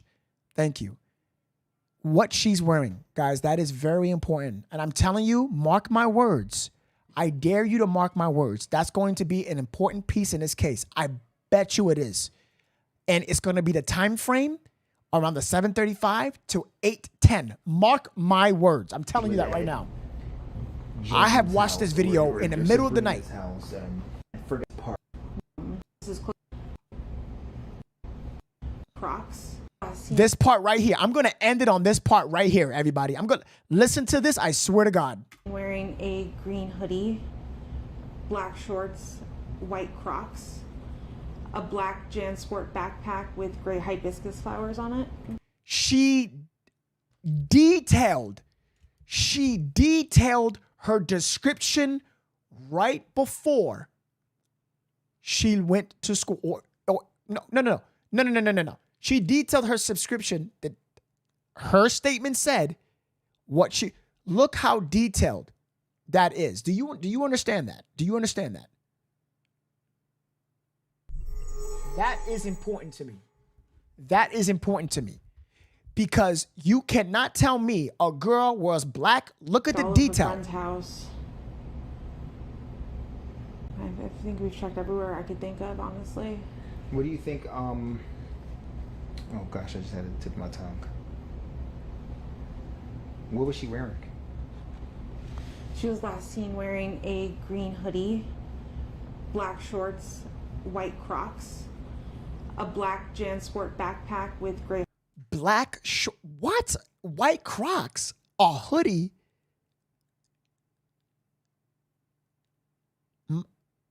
But she was found deceased wearing the green, that green hoodie with blue jeans. I'm telling you, I said this yesterday, guys.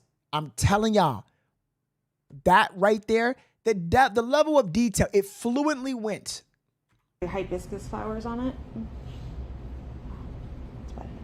And you said this is not like her. not at all. To run away, an argument, anything like that to provoke her? She's never done anything like this, no. I'm going to say, in my hypothesis, I'm going to stick to what I said in my motive. I'm going to say that this guy, this McDonald's worker, whatever you want to call him, I'm very sure that this guy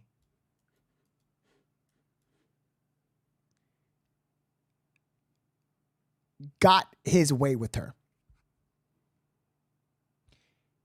He got his way with her. He disposed of her shorts as he disposed of her backpack and laptop. His DNA was on her shorts or something in that fashion. Nobody can change her outfit. She didn't go to school. She was at home, in the car, back home. Who's going to change her shorts? I'm talking about motive. Mom is missing. Mom is gone. Mom is off the grid. I'm not saying she ran away. She ain't flight. She's off the grid. But this guy had a motive. They're going to connect any type of DNA. Why do you think it's taking so long? They didn't connect. They only connected what was found. But remember, hit the charges. 2 charges, CP and battery. CP and battery. Come on, y'all. I'm telling you, it is the shorts. The shorts. It's gone, guys, gone. No one can change her. If she was been dead, who's going to change a dead body? Or for the other people who believe it, they believe the mom did it. People believe that they both had something to do with it. But one thing's for sure, somebody changed her. Or let's just say that the mom is super lying about this. I'm not saying she is. But black shorts, you could have covered your tracks because why is she wearing jeans? Why didn't you say jeans? This story ain't right. This story ain't right, and something's wrong. Something's wrong. Somebody lying. Somebody lying. All right, guys. I think I'm going to sum it up here for the podcast. We took a lot of callers. We took 4 or 5 callers. I sat in this chair for 3.5 hours. My ass hurts. I'm tired. I didn't eat. I'm going to get some rest. Guys, we are 6 subscribers away. Thank you so much for watching this podcast. I appreciate you guys very much. We hit it today. We did really good today. We did really good. A lot of red flags. And come to think about it, if you actually want to really talk about it, if all the things were disposed of her backpack, how can the mother...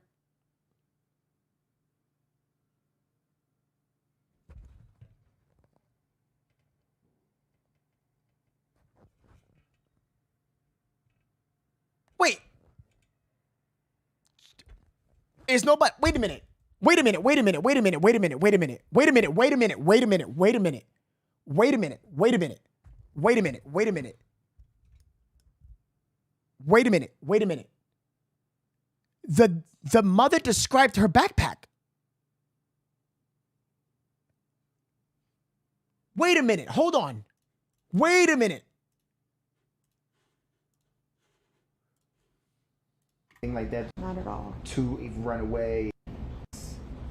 It's white Crocs, a black JanSport backpack with gray hibiscus flowers on it. How can you wait? How can you say that if he threw it out 7:35?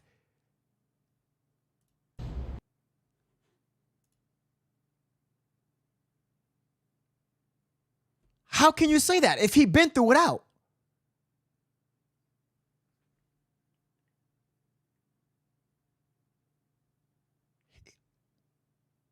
What? If he threw it out at 7:35, how can you say that that's what she had? Oh my. No.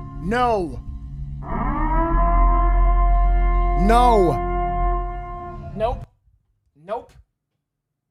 That's it. I can't. I'm done. I'm through. I'm done. I'm done. I don't get this. I don't get her statements. Mom, I'm not saying you did it. I'm not saying it. I'm just saying your stuff is not adding up. Fix your statements. Explain your statements. Please, please, please, please, Jennifer, get involved. I'm involved. I'm active. I'm paying attention. I'm paying attention so much that I found so many goddamn mistakes in your statements. It ain't statementing. Your statements ain't statement. I had enough. Chat. I'm done. I'm through. Do me a big favor, guys. Hit the like, hit the follow. This is your last time. Oh, look. Oh, shit. Oh, look. Oh, wow. We need one more. Well, thank you guys so much for liking, sharing, and watching the podcast. If I was you, hit subscribe on YouTube. New videos alone, dedicated to YouTube only, will be posted there, all right? I would appreciate that very much if you hit subscribe. My main thing is hitting the bell notification on YouTube. Nothing tops that. YouTube has the best push notifications, period. Hit that bell. Get involved. Get active. We're going to end it on that note, guys. Thank you so much for watching the podcast. But I do want to say thank you for being here and being a part of Novesity. Shout out to my executive members. Hoorah. Shout out to my my members. Thank you so much. And following subscribers. I appreciate you very much. Super chatters. Thank you so much for all your super chat. Who was the last super chatter? It was Melissa Smith with the 5. She says, I'm a hunter. Thank you, Melissa. I appreciate you very much. Guys, thank you so much for watching the podcast. We're finished. And we're doing this in the case of Madeline Soto. So remember, guys, talk to your kids, talk to your son, talk to your daughter. Don't let any of these creeps, male or female, because it looks like one creep got to Madeline. Protect your kids in the sake of Madeline Soto. If Laken Riley could introduce a law because an immigrant killed her, well then let's change something in the sake of Madeline Soto. This poor, beautiful baby girl, all right? Thank you guys so much for watching. I appreciate you. I love you guys from the bottom of my heart. Thank you for being part of Novesity Nation. Like I always say, do good, die great. Until then, I'll see you on the next one.